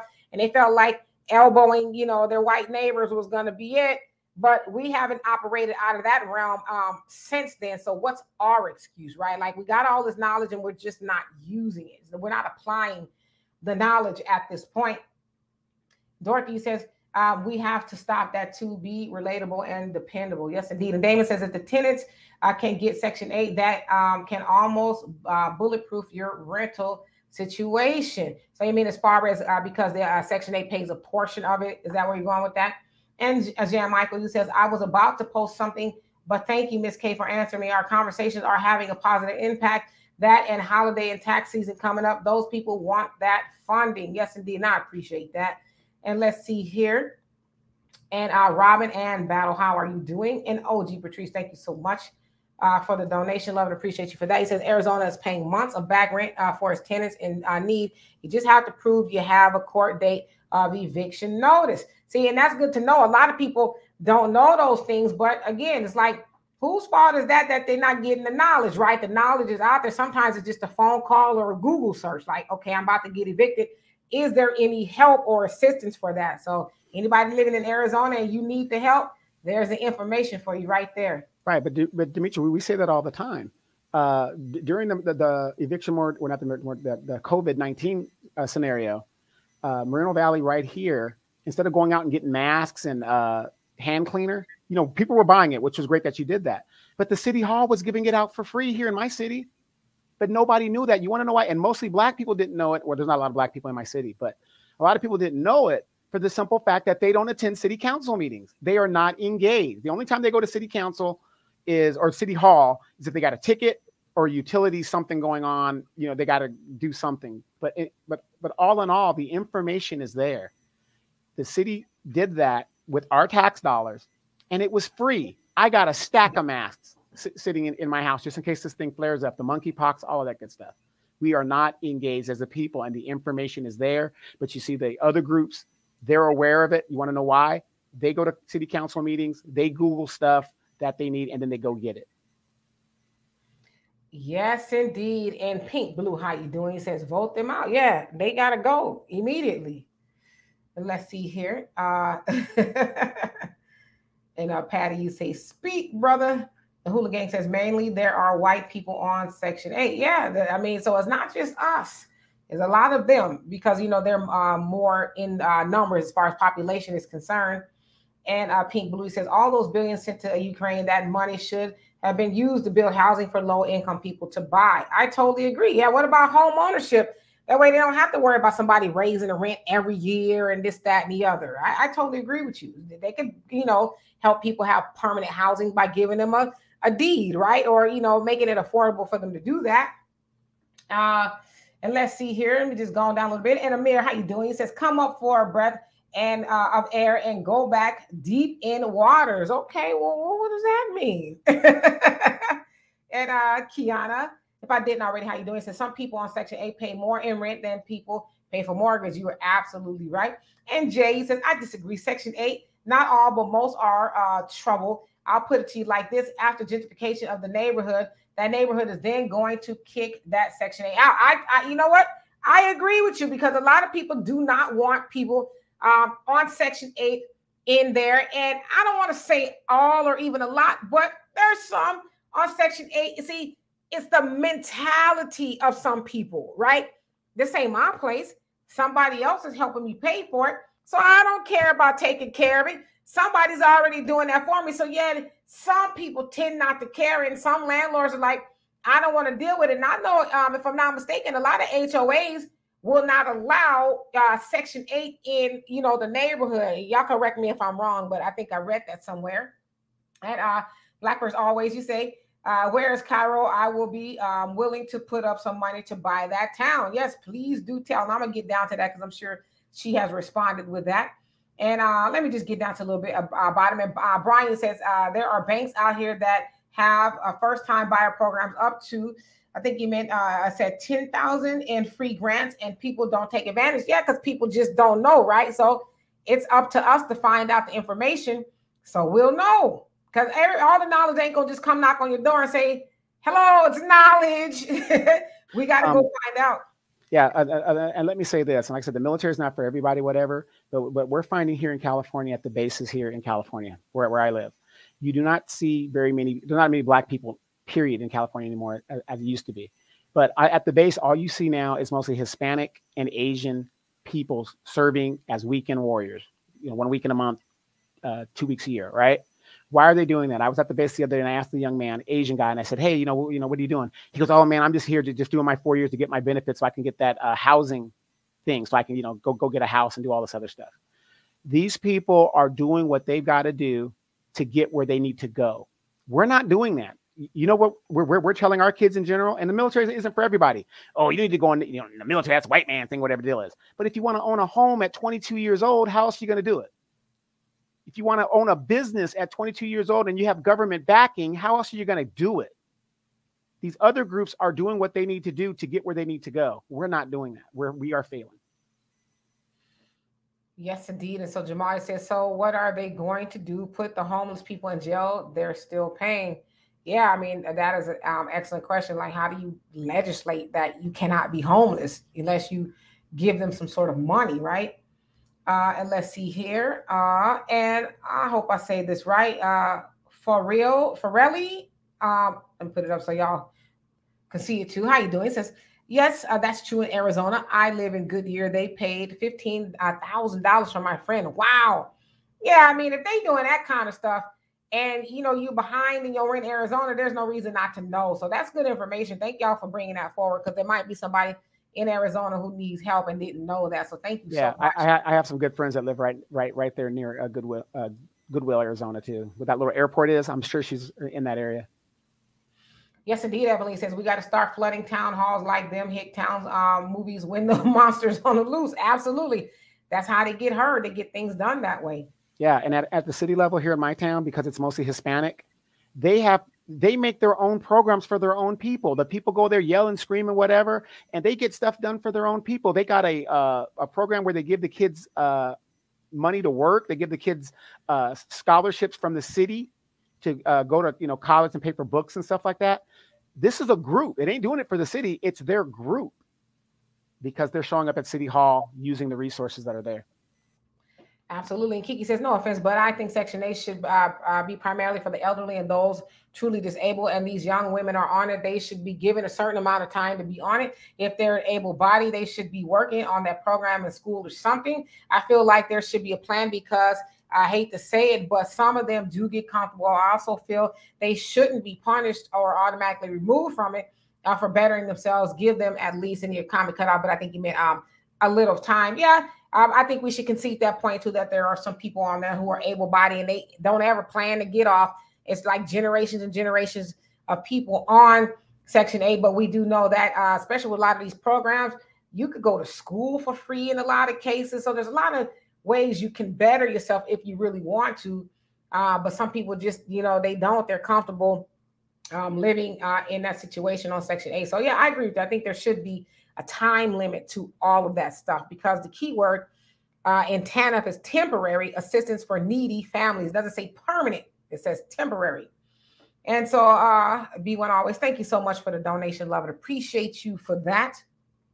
And Pioneer, you say, what you say is true, Donovan, not just when it comes to city council meetings, but school board meetings as well. A lot of our people are just plain lazy and don't want to get off the couch for anything. Yes. And it needs to change. I mean, you can't say you want things to change if you don't help spur the change. You got to get involved. So yeah, Demetra, could you give us a quick story about Miss Jackson when she came to the city council meeting? Yeah, it was too late.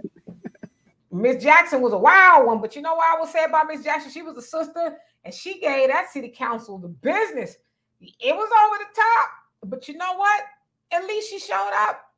At least she showed up to make her concerns heard. Everybody else, laughing at her. They doing it from the confines of the couch. They probably seen it on the video feed or something. But she showed up. It was, like I said, it was a sight to see, but they heard what she had to say. Donovan, too. Donovan's a wild one, too. He go up there and give them the business. They couldn't wait for that 3 minutes to be over. Right. Now you got to think about this. And I always tell them, what's the one thing I tell them at city council? If you don't want to see me up here, start doing your jobs, and I won't come up here. I would have no reason to come to city council if they would start doing what they're supposed to do. And lately in the city of Moreno Valley, they've been doing that. Demetra, I found a truck stop right there off Cactus Avenue, right in front of the base. So they are listening. Yes, indeed. Your hard work is paying off. Angela, we appreciate that. It says, thanks for always engaging us in intellectual topics for discussion. I try.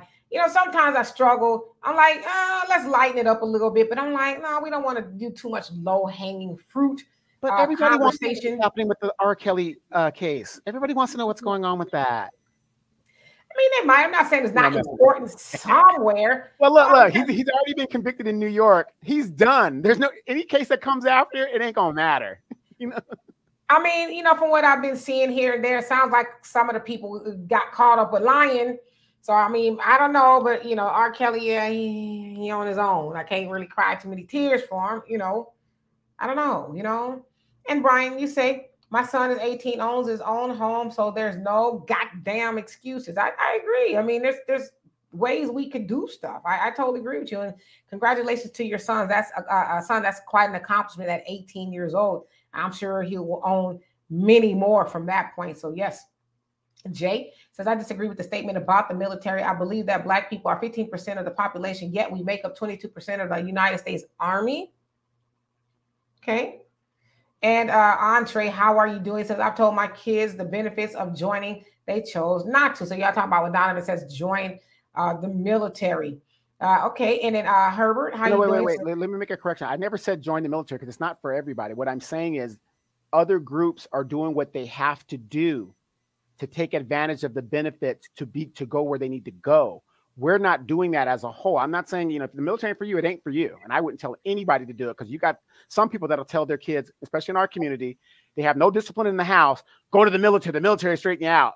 You go there, you get a dishonorable discharge, and that's worse than being a felon, getting a dishonorable discharge. So I would never say that. What I'm saying is, if you're in a situation where there's nothing, and the kid is good, whatever, and you want to open your own business at a young age, and you need the funding, where are you going to get the funding if you're not around the Donald Trump type people?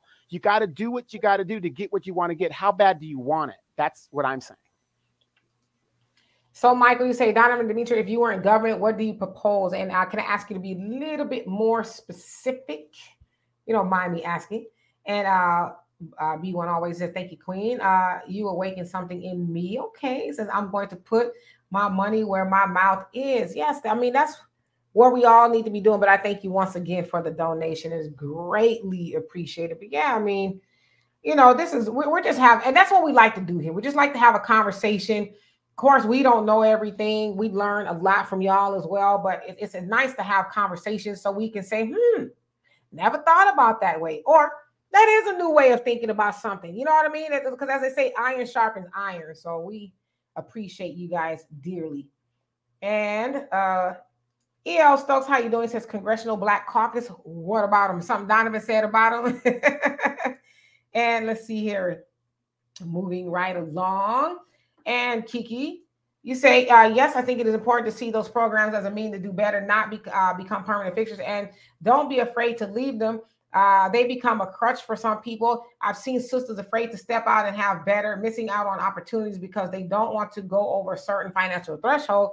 From the outside looking in, it looks like a trap. Oh, it's exactly what it is, because Amen. The Democrats are more or less like, that's that carrot that somebody talked about. It's the carrot on the string. Well, we'll give them a little something, but we don't ever want them to do better, because what happens when somebody does better? They don't need you anymore. So the Democrats, they benefit from us because we need them. And as long as we need them, they'll always have a voter. So you're absolutely right. It is a trap.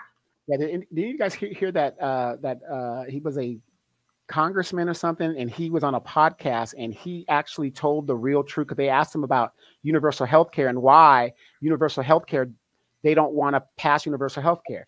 And he did a ultimate truth. He said, because if you give everybody universal health care, that's a benefit that is equal to a white man. They would rather die ragged and stuff denying us and other people universal health care because of the outright racism that is, and not all white people. We're not saying that. We're saying what this guy particularly said. Because think about it. You got all of those people in Congress, and they cannot pass universal health care. Doesn't make sense. Yes, and Moni says, Demetri, how come, I think you meant, you haven't spoke about buying and giving student loan forgiveness and increasing it with the grants, considering it may affect you and your daughter and Donovan and his kids truly. Well, we did talk about it on Wednesday with Walter. I think we talked about it enough, but maybe I didn't give my opinion, I think. I just truly feel like the $10,000 to $20,000 is cute. It will help some people, but I don't think it's enough, because we know that student loan debt is to the tune of about $1.7 trillion. You free that money up. That's, people with student loan debt usually have a degree or two, and they are typically, I would say, the working classes. So a lot of times those people can't go out and buy and do other things because they are saddled with student loan debt. But if you free that up, a lot of that money is going to go back into the economy. And so I think that the government should do more instead of saying here, because we know that interest will be back in no time to $10,000 to $20,000, depending on how much money one has borrowed. And so it's just really something to say, oh, we did something for you, but it's not quite enough, especially when people see the United States government giving money to everybody else who don't even live here, for that matter. And as you guys also said, to Afghanistan, but you got American citizens who go to work every day, who saddle down with that debt, and they are responsible for that.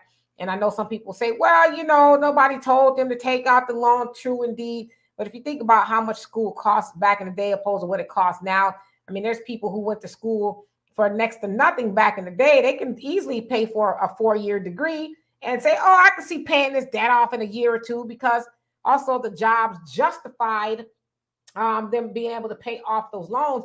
But that's not the case anymore. That the income has not gone up enough to people say, okay, I could pay this debt off in this lifetime. And so there's a lot of stickiness to it, a lot of traps involved with that. But we should not count this as a win for the American people. It's really a slap in the face more than anything. So I hope that helps. And E.L. Stokes says, Congressional Black Caucus consists of primarily African immigrants, politicians, not foundational Black Americans that did not migrate here. They have shown us they do not represent us. Yeah, but why do we keep voting them in? Why is it that Sheila Jackson Lee and Maxine Waters and all them other cats, why are they there 20, 30, 40, and 50 years? Why are they still there? Why? And have nothing to show in those 30 or 40 years. Nothing. Maxine Waters ran on reparations. That's what got her in the seat. How's that working out for us? Is she still working on it, Demetra? I don't even know what Maxine is. And Renee, how you doing? Says, my daughter started working at 14, no hanging out. She worked at the North Carolina Zoo, and my son 14 at Rialto, California school district kept them busy until busy just going to meetings and voting for programs. Absolutely. So you from California. Hello. I'm a Californian as well. Rialto was right up the street from my house.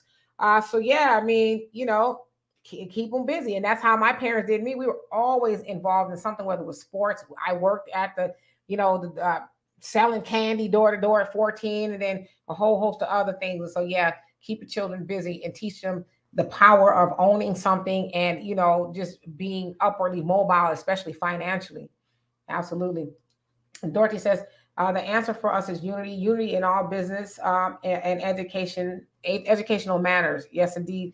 And Michael says, what do you propose for a Black agenda in the government? Well, of course, we know that reparations should be at the top of it. And I've seen a lot of people talk about there should be no taxes. Black people should not have to pay taxes. Of course, the Nation of Islam is asking for land. We need land that was promised to us that we never did get, so that we can go and separate and do our thing. And of course, there's a whole host of things in between that. But if we could start with those things, that would be groovy. And Brian says the VA loan, no down payment at Navy Federal is no joke. Yeah.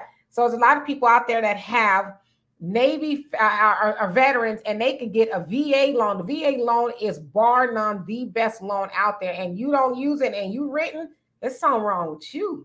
Give me a VA loan. Ladies, if you're looking for a guy, and he's a vet, make sure you say, you know, look for those veterans. Okay, go to the VFW. How y'all doing up in here?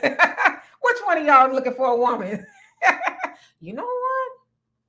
I'm just kidding. Pioneer says, when you look at Donovan and others who routinely go to city council meetings, you start noticing a connection between the intelligence levels of the people and their degree in involvement. I'd agree with that. And Lovely says, are trucking jobs and trade jobs better for Black people concerning the cost? Wait. She mentioned trucking. Demetra, stay calm. Stay calm. Just don't. Go ahead. It says versus getting a degree and gaining student loan debt. Well, you know, if y'all, and I'm sure a lot of you have read The Miseducation of the Negro by Carter G. Woodson, he talked about that. He says that we need to not forget about the everyday things that we need. We need people to do trucking. We need trade schools. We can't just go off and get a degree in psychology, you know, because who's going to do the stuff like the laundromats and the grocery stores and the trucking and the farming and the stuff that we need every day. And so I say, absolutely, we need to think about going into some of those trades, because how will we keep up if we don't? And I would also say, look into learning about artificial intelligence, AI. Exactly. And let me add to that real quick. So, you know, recent history, you guys, when the pandemic hit, all those folks that had those nice groovy degrees, you were told to stay home and until we call for you. Who were the only people during the pandemic making money?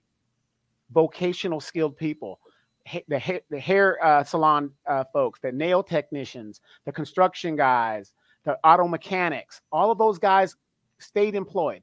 Everybody else in general that had a degree were told to stay home. Pioneer, you crazy. Says, right, some of these fools aren't even fit for the military. Some of them need to be put on disability or kept in an institution to keep them safe and keep the public safe from them and move on. Tell us how you really feel. Well, you know, the funny thing is, there's a Evelyn. She's in the chat. I kind of jumped the chat real quick. She says, "That's my son." Shake my head. He hasn't used his GI Bill yet, and that's what I'm talking about. You got a lot of young people that did do their 4 years. If you join the military at 18 and you do your 4 years, you're out by the time you're 25.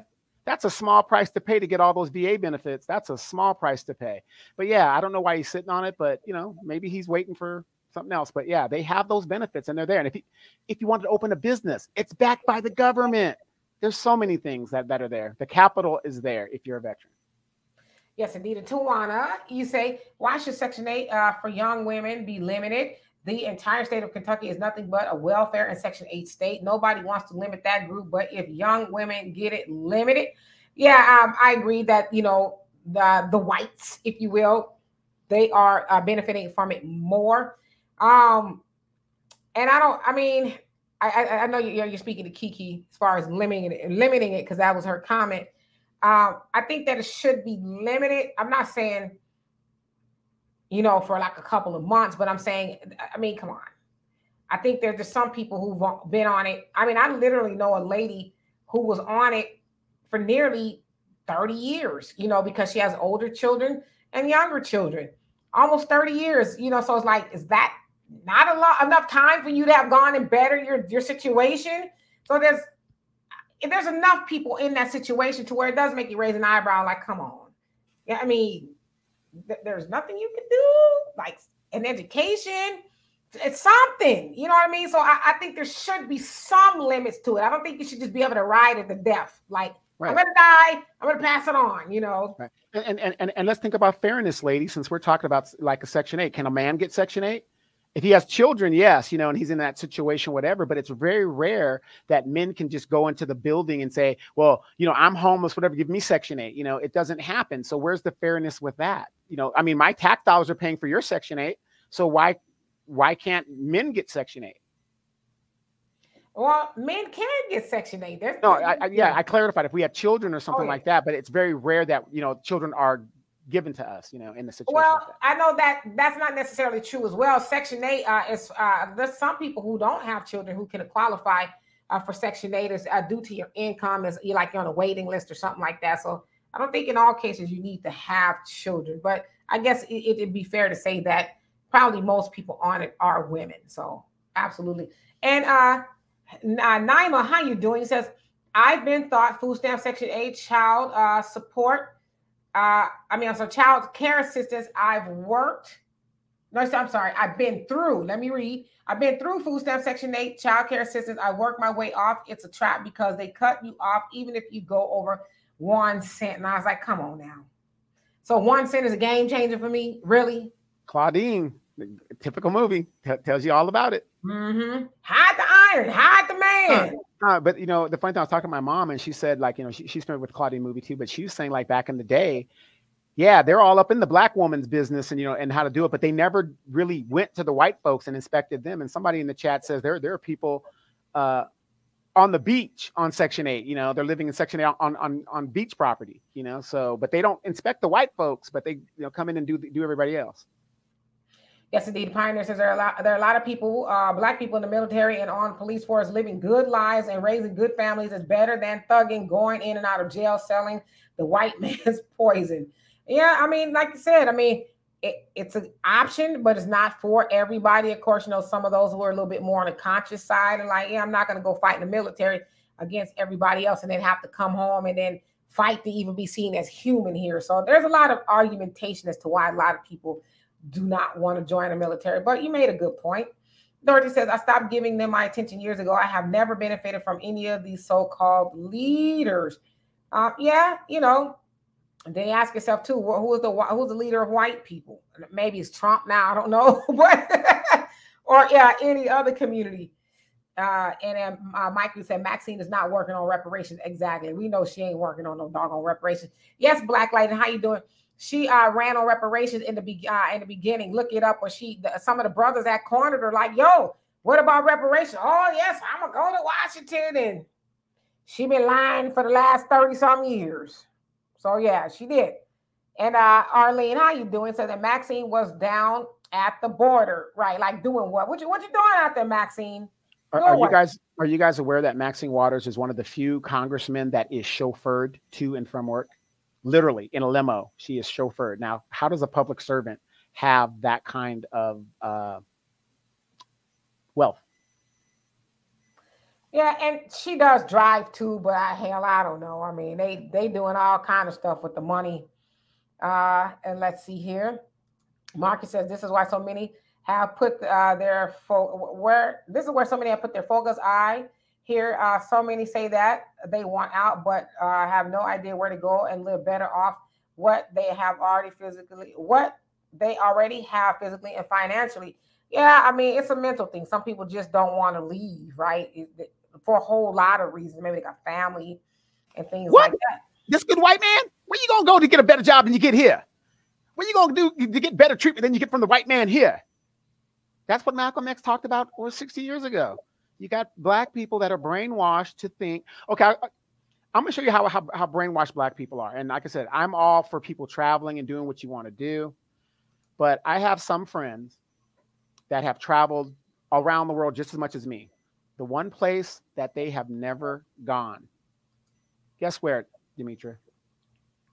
Say that one more time. I have friends that have traveled the world just as much as I have. Africa. But exactly. They're black folks and they've never been there, but they want to go to Paris. They want to go to Italy. I got to go see the fashion in Italy and do all that other stuff. And I would look at them and their children sometimes and say, wow, how brainwashed can you be when you can't even make one trip to the motherland? Because if you make that one trip, it will change your life. It will change your perspective. It changed Demetra's. I mean, she was all down for the lifestyle. Yeah, I love Africa. It's very beautiful, beautiful people there. And a DSB, he says, I'm a vet and I was denied GI Bill, still working on my 100% benefits. I got a hearing coming up. They owe me. Woo, you finna get paid. 2015, $3,000 a month. They gotta pay me. Oh, that yes. Nice, beautiful check with all those zeros on it. Oh my goodness. Keep fighting, brother. Keep fighting. Mm-hmm. Absolutely, Damon. Blue collar power. We need that. I mean, that's gonna help fuel our economy. So you're absolutely right. And Evelyn says, and yes, that's crazy. Nothing I can do. He's grown. I'll mention it to him again. And Jeff, I hope I said that right. You say, if you gotta be told that long titles now mean nothing and you need a trade now, too late, you finna starve. Yeah, I mean, I get what you're saying. I mean, sometimes we got to just take it back to the old school, learn how to work with our hands, you learn how to sew. People are looking for, for tailors still and the stuff that our ancestors did to make a living. We forgot those things and wanted to become, well-to-do. Nothing wrong with being well-to-do, but hell, shoot, y'all know how much plumbers make? Plumbers make a lot. They make more than, a lot of people with degrees. And so, it's like, don't thumb your nose at those trade schools and things like that. So I totally agree with you. And then DSBU says, they owe me right at $70,000. I got a lawyer. And so all I got to do is wait for my hearing date and I'm good. I wish more Black veterans would hear that message. Go through the process. You are leaving money on the table. I'm a living example. Demetra saw it. I would come to her and say, look, yeah, I got this check coming in. Oh, yeah, I got this coming in. Here's what I got that. Demetra knows the system. Matter of fact, they have a plaque of Demetra right in front of 29 Palm. Waiting on my benefits. Need to get her a check because she definitely supported. I supported the troops. Not like that, y'all. I don't want y'all to think that I was just. So I'm back. Which barrack am I going into this week? It wasn't like that. No. I went to a dancer too. Okay. Yes, her and her girlfriends during Desert Storm and all those places where we needed, to have fun. They came out and danced with us and served drinks and just they had a good old time. I I went to like a lot of dances, but I did have a good time. And Frank, he says, are there limits on rent control in some places, but not enough? So I mean, like there's percentages they can't go above, but in some places that's really about it. You know what I mean? Pioneer says, Black folks know other Black folks. We need to control our own economy so we can decide who needs the most help and how to help them. Too many of the wrong people are taking advantage of these programs. That is true. And Tito Sanders, how you doing? Says there are men without kids on Section 8. I know. Yeah. Like if you're disabled and stuff. Yeah, I know. But I'm saying as a whole, there are more women than there are men. You just can't go in the office and say, hey, I ain't got a place to live. And they give you a place to live. It's not going to happen. And Dorothy says, I think we have to stop looking for Section 8 food stamps, etc. It's never good to be dependent on the government. We must strive to be self-sufficient, break the cycle. I love it. And you are absolutely right. Yes, Dorothy, like you just said it correctly. The main person that feeds you is the main person that can starve you. Yep. And Renee says, I'm a retired electrician. I'm a retired electrician from a local 21. IBEW. All right, now 34 years. I'm 71 years old at General Dynamics in Groton, Connecticut. I think that is. People I trained in California, local 501, and went back home to work on submarines. All right, and so he was making that contract money. Once again, your tax dollars is paying this trained electrician big dollars. As long as there's a military, he's going to have a job. No matter where he goes, he's getting paid. Thunder. He says, if you get you an older woman, a house is already paid off, more than likely because the husband passed away from all that good cooking and she doesn't mind sharing. I can't stand you. And so like says, women without children can't get Section 8. It's primarily for anyone with kids. Yeah, so primarily, I do know some people, some people who were able to get it without having children. So I'm not sure how they did it, but but I would say primarily it is. And DSB says, I got injured in Iraq, so they got to give me mine. You ain't lying. Oh, yeah, they owe you a payday for sure. And Thundy says, so an older woman who got that railroad retirement or maritime retirement from her late husband. So you just swoop on in there. Because the railroad, believe it, man, I know some people that work for the railroad companies. They have some beautiful benefits. Oh my gosh. You say, I think if you were over the woman who still got her pension from when she was the secretary of our advertising agency. Okay. Oh, okay. He's asking, who are you asking? Donovan, you want her to drive? I don't know. And the hooligan. Well, for Maxine Waters, it's not it's not the fact that she is. Most congressmen, they're young enough they drive themselves because that's not a good look when you're supposed to be a public servant and you're pulling up to your job every day in a limo or a Land Rover. You know what I mean? That doesn't look very good. And if you know where Maxine Waters' district is, that's definitely not a good look. Tito talking about it, still wanted to work. I mean, to walk. Still want. You wanted to walk. Wow. Interesting. All right, so let me go on and get down to the bottom here. I see we are approaching the 2-hour mark, so I want to make sure I get everybody. Anita Howard, how are you doing? You say indeed. And Pioneer says, man, Marcus is mighty active in the chat tonight. Laugh out loud. Wonder what got into the brother. He's very passionate about blowing this joint and going somewhere else. No worries, Renee. And Evelyn says, sad someone told Hawaii ain't got shit on Africa. So somebody told you Hawaii ain't got shit on Africa? Yeah, I know. It really doesn't. And I've been to Hawaii. It's very expensive. Brian says, most don't want to go home to the motherland. And they should. I mean, at least visit, right? All right, so let me go on down to Miss Kiki. He says, right. That's what I mean. I just feel like there should be a plan B on Section 8 for a decade is extreme. It's a program to help, not to become permanent. There are young women who really could have better, but don't want to do better, who've gotten comfortable. Simply, they have kids taking up space from elderly and disabled people who are on waiting lists and hate to go there. But it's these sisters with the kids who've messed up things for everyone. People won't rent Section 8, I think you meant to say. Yeah, that is true. I mean, we cannot Yeah, here in Southern California, Section 8, a lot of landlords and owners, they don't want Section 8 because they can get more if they just rent it out straight out. So that's a really big thing, because Section 8 only covers so much money. And a lot of landlords, being greedy, they want more.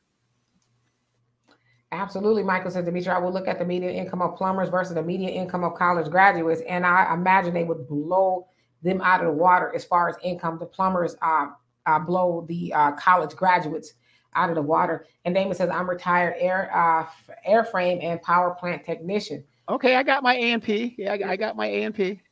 Also got my CCAF degree with it as well. I worked the big airframes, KC-10s. Yes, indeed. And DSB says, you're good. My sister will most definitely help out. If you need anything, we got to look out for each other. Yes, indeed. And y'all please let me know the same. We got to be there for each other. So I appreciate that. Pioneer says, right, we need to learn those skilled trades again, like electricians, plumbers, carpentry, etc. We need to learn how to build a nation. Yes. And Herbert Harris, how are you? Says, an ATT cable service tech told me he made $1 per minute. That's a lot of money. That is a hell of a lot of money. DJ Charisma, how you doing? He says, agreed. And let's see, who else came on here that I did not see? I want to make sure I get everybody before we get out of here. So far here, Thunder say he's active senior. Is Ashley Haley backyard garden fuller kind of vegetables? Oh, she is. So she's a... So you're talking about the old woman is an active senior. Is Ashley Haley backyard garden fuller kind of vegetables? What you talking about? And you said she's an active senior citizen. Oh, senior citizen, and has a garden in her backyard. Okay, got it. So that's the type of woman that she went to. Gertrude and then with the slips and Virginia Slims. Oh my goodness. And Jay Bubba, how you doing? He says Jim Crow Joe is a failure. A lot of people are saying that. Robin, you say true. And Truth TV, how are you doing? You said reparations goes deeper than money. Repairing the mind is the first step in our healing. I really, really, really, really love that, because we ain't gonna do nothing to give it all back.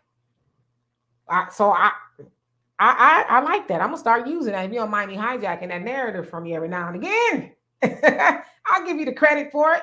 But I totally agree with you. Reparation, we have to start repairing our minds. So beautiful. And Kiana says they can't get off Section 8 because the cost of living keeps going up, but the pay doesn't. Yeah, that's partially true. I totally agree with you. And Michael says, for your brothers and sisters to transition from TANF to the workforce after a living wage, tuition debt-free, public HBCUs, and advanced vocational training, childcare, and entrepreneurship program. Okay. Miss Angela Pope, how are you doing? You say great show, guys. Thank you. And y'all, thank y'all for making it a great show. We could not do this out without you. And LL, how you doing? And DSB says, on top of that, I can finally use my GI Bill when I need to, now that I got a lawyer. Yeah. Absolutely. Yeah. Mm-hmm. And don't forget this. I'm giving you a little tip. You got your GI Bill, right? Once you get to the 100%, 30%, your spouse gets some educational benefits if you're married and your kids. That's great. But also, you got a GI Bill.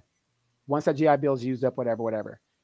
Chapter 35, at 100%, they will give your child $1,000 stipend while they are attending college. When I took it, it was 40 months. Right now, it's 35 months. So I was grandfathered in with my child. He graduated with no debt. But a lot of veterans don't know that. If you're 100%, they will give you your child $1,000 stipend. Not you, your child, all because of your service. So just think about that. Our kids don't have to go to college now worried about a part-time, or they might have to have a part-time job, but they don't have to worry about being like, have a job to stay in school. That $1,000 stipend now, they could concentrate on school and getting their degree because they've got income coming in. So chapter 35, look it up. Yes, indeed. And Stay High for Life, how you doing? It says, hello. Can anyone tell me why they're getting evicted? Thank you. Yeah, it's for inflation reasons, end of eviction moratoriums, end of rental assistance. There's low vacancy rates, which, I don't know how much that has to do with people getting evicted. And the cost of living is not keeping up with the cost of inflation. And, people just plain old cannot afford it because, rent is going up. They said here in Houston, it's gone up over 90% over the average, amount that it usually goes up. So that's true for a lot of places. So people really just can't afford it. The average rent is about $2,000 for an apartment. So that's partially why. So yeah, it's a lot going on. And let's see here. And DJ Charisma says, it's very great to see both of my aunt and uncle on this magnificent Sunday. I came in super late, so I will come back later and watch the replay. Have a great work week to you all, and you do the same. And let's see here. DSB, you say, but my brother has kids, so I'll help them like they are my own kids. I love it, because that's what it's about. It's about community. Yes. And in the military, if you want to add that as a dependent, you know how to do that, brother. You know how to add your dependents. You could your parents could be your dependents if you want them to. Yes, Moni, vote them out. Do your best. Vote them out. Organize with the people in the neighborhood and vote them out if they are not serving you. That's what they go to city council for, is to serve the people, not to serve themselves. And W of Israel, he says, Maxine Waters is retiring after this year. Is she really? Well, damn, she's like 100 years old, but I never heard that, but I'm gonna look that up if that's true. That's good information. Yeah, good information. Yeah, she should. And Only Panel's Way says, I'm wondering what is says, since white people have been on Section 8, et cetera, since the 40s, 50s, now that extreme, and these same people think it's their place to keep other people from receiving some form, I think even of Section 8. Yeah, well, you know how they do. They're never going to admit that it's them, but they don't want us to have it, right? Damon says, first duty station, Norton, Air Force Base, C-1 41, Environmental Tech, C-130, Van Nuys, I think it was California Guard, 67 North. Hollywood Guard. CC finished at March Air Force Base, KC-135 CC. Yep. Well, yeah. Hey, wait. You notice how I knew what those acronyms for those bases were? Yeah, Damon, look. So you know Demetra too. I've been to Norton before they closed it down. 29 Palms. I've been to March Air Force Base. I've been to Camp Pendleton. I've been to was it Fort Irwin or something like that? Fort Irwin. Yep. Remember we had to have Soul Night. So I think Soul Night at Norton was Thursdays. Soul Night at March was Wednesdays. And sometimes you would go to Edwards or Victorville up at Old George Air Force Base on Saturdays, depending on what was going on. So there was like a circuit back in the day. Small world. Damon's he's from the IE, coming from the IE. Yes, indeed. And Truth TV says, maybe it's a blessing in disguise. The squeeze might push us into solely being an independent nation. Diamonds are formed through pressure. Yes, indeed. I love that as well. So anyway, y'all, it has been our absolute pleasure to be here with you all on this fine Sunday afternoon. Medicine Pollux, how you doing? He says, what about El Toro? I've been to El Toro. My dad was stationed there, C-130 flight engineer. And after that was our duty station. That's how we came to California, El Toro. So yeah, back in the day, he knows the old stomping grounds. Damon, you crazy talking about, I met Miss K. You might have. I don't understand why a lot of these other young women don't go and say hello to the troops. How y'all doing? Because we used to go, me and my girls, we would get in my 1979 Mustang. We'd be filled to the brim. And we be heading out to the bases. We go all the way out to 29 Palms. 29 Palms is like almost a 2-hour ride from where we was in the IE. We be all energized going up there. Yeah. We gonna go up there and see our dudes or whatever. And then we got kicked off the base at a certain time. Do you know it took all of us to drive back home because we were wore out, tired from running around the base all day? Man, those were the days, I'll tell you. Y'all never know what kind of fun y'all missed out on. Yeah. Or waiting at by the gate, the visitor section, and hopefully a military guy sign you in to take you to the NCO club or something. I've only done that a couple of times, but other than that, I knew somebody was like, hey, I need you to sponsor me on to the base. We'll behave, but sponsor us on to the base, and we'll leave when we're supposed to. So anyway, y'all, we could be here forever. We love and appreciate y'all. Of course, thank y'all for the members and everybody who has donated. And for those of y'all who like to subscribe to this channel, love and appreciate you for that. We also have other ways to donate, Cash App, Venmo, and PayPal. If you would like to do that, it'd be a great blessing to all. So we will see y'all Tuesday. We have a podcast. And as I said to y'all, I'm going to start coming before y'all live. I'm going to try to do it once a week just to kind of sit with y'all so we can have a little bit more one-on-one time and all of that. The Hula Gang, I wasn't a player. I was a good girl. I still am. So we'll see y'all later. Y'all do be blessed and do something fun this evening. Donovan, what say you? Well, I want to say, like, Demetria's one of those girls that you can go up. She's sitting down with her girlfriends. You can go up to her and ask her to dance, and she'll dance. Like, you know, fellas, you know those girls would be like, nah, I'm good. No, they were there to dance. So you can just ask them, and they just go up there and do it. You know, so yeah, she supported the troops. So big salute. Yes. All right, y'all, for real. We about to get out of here. Yes, time flies when you're having fun and being informed. I love that. So we'll see y'all later. Peace.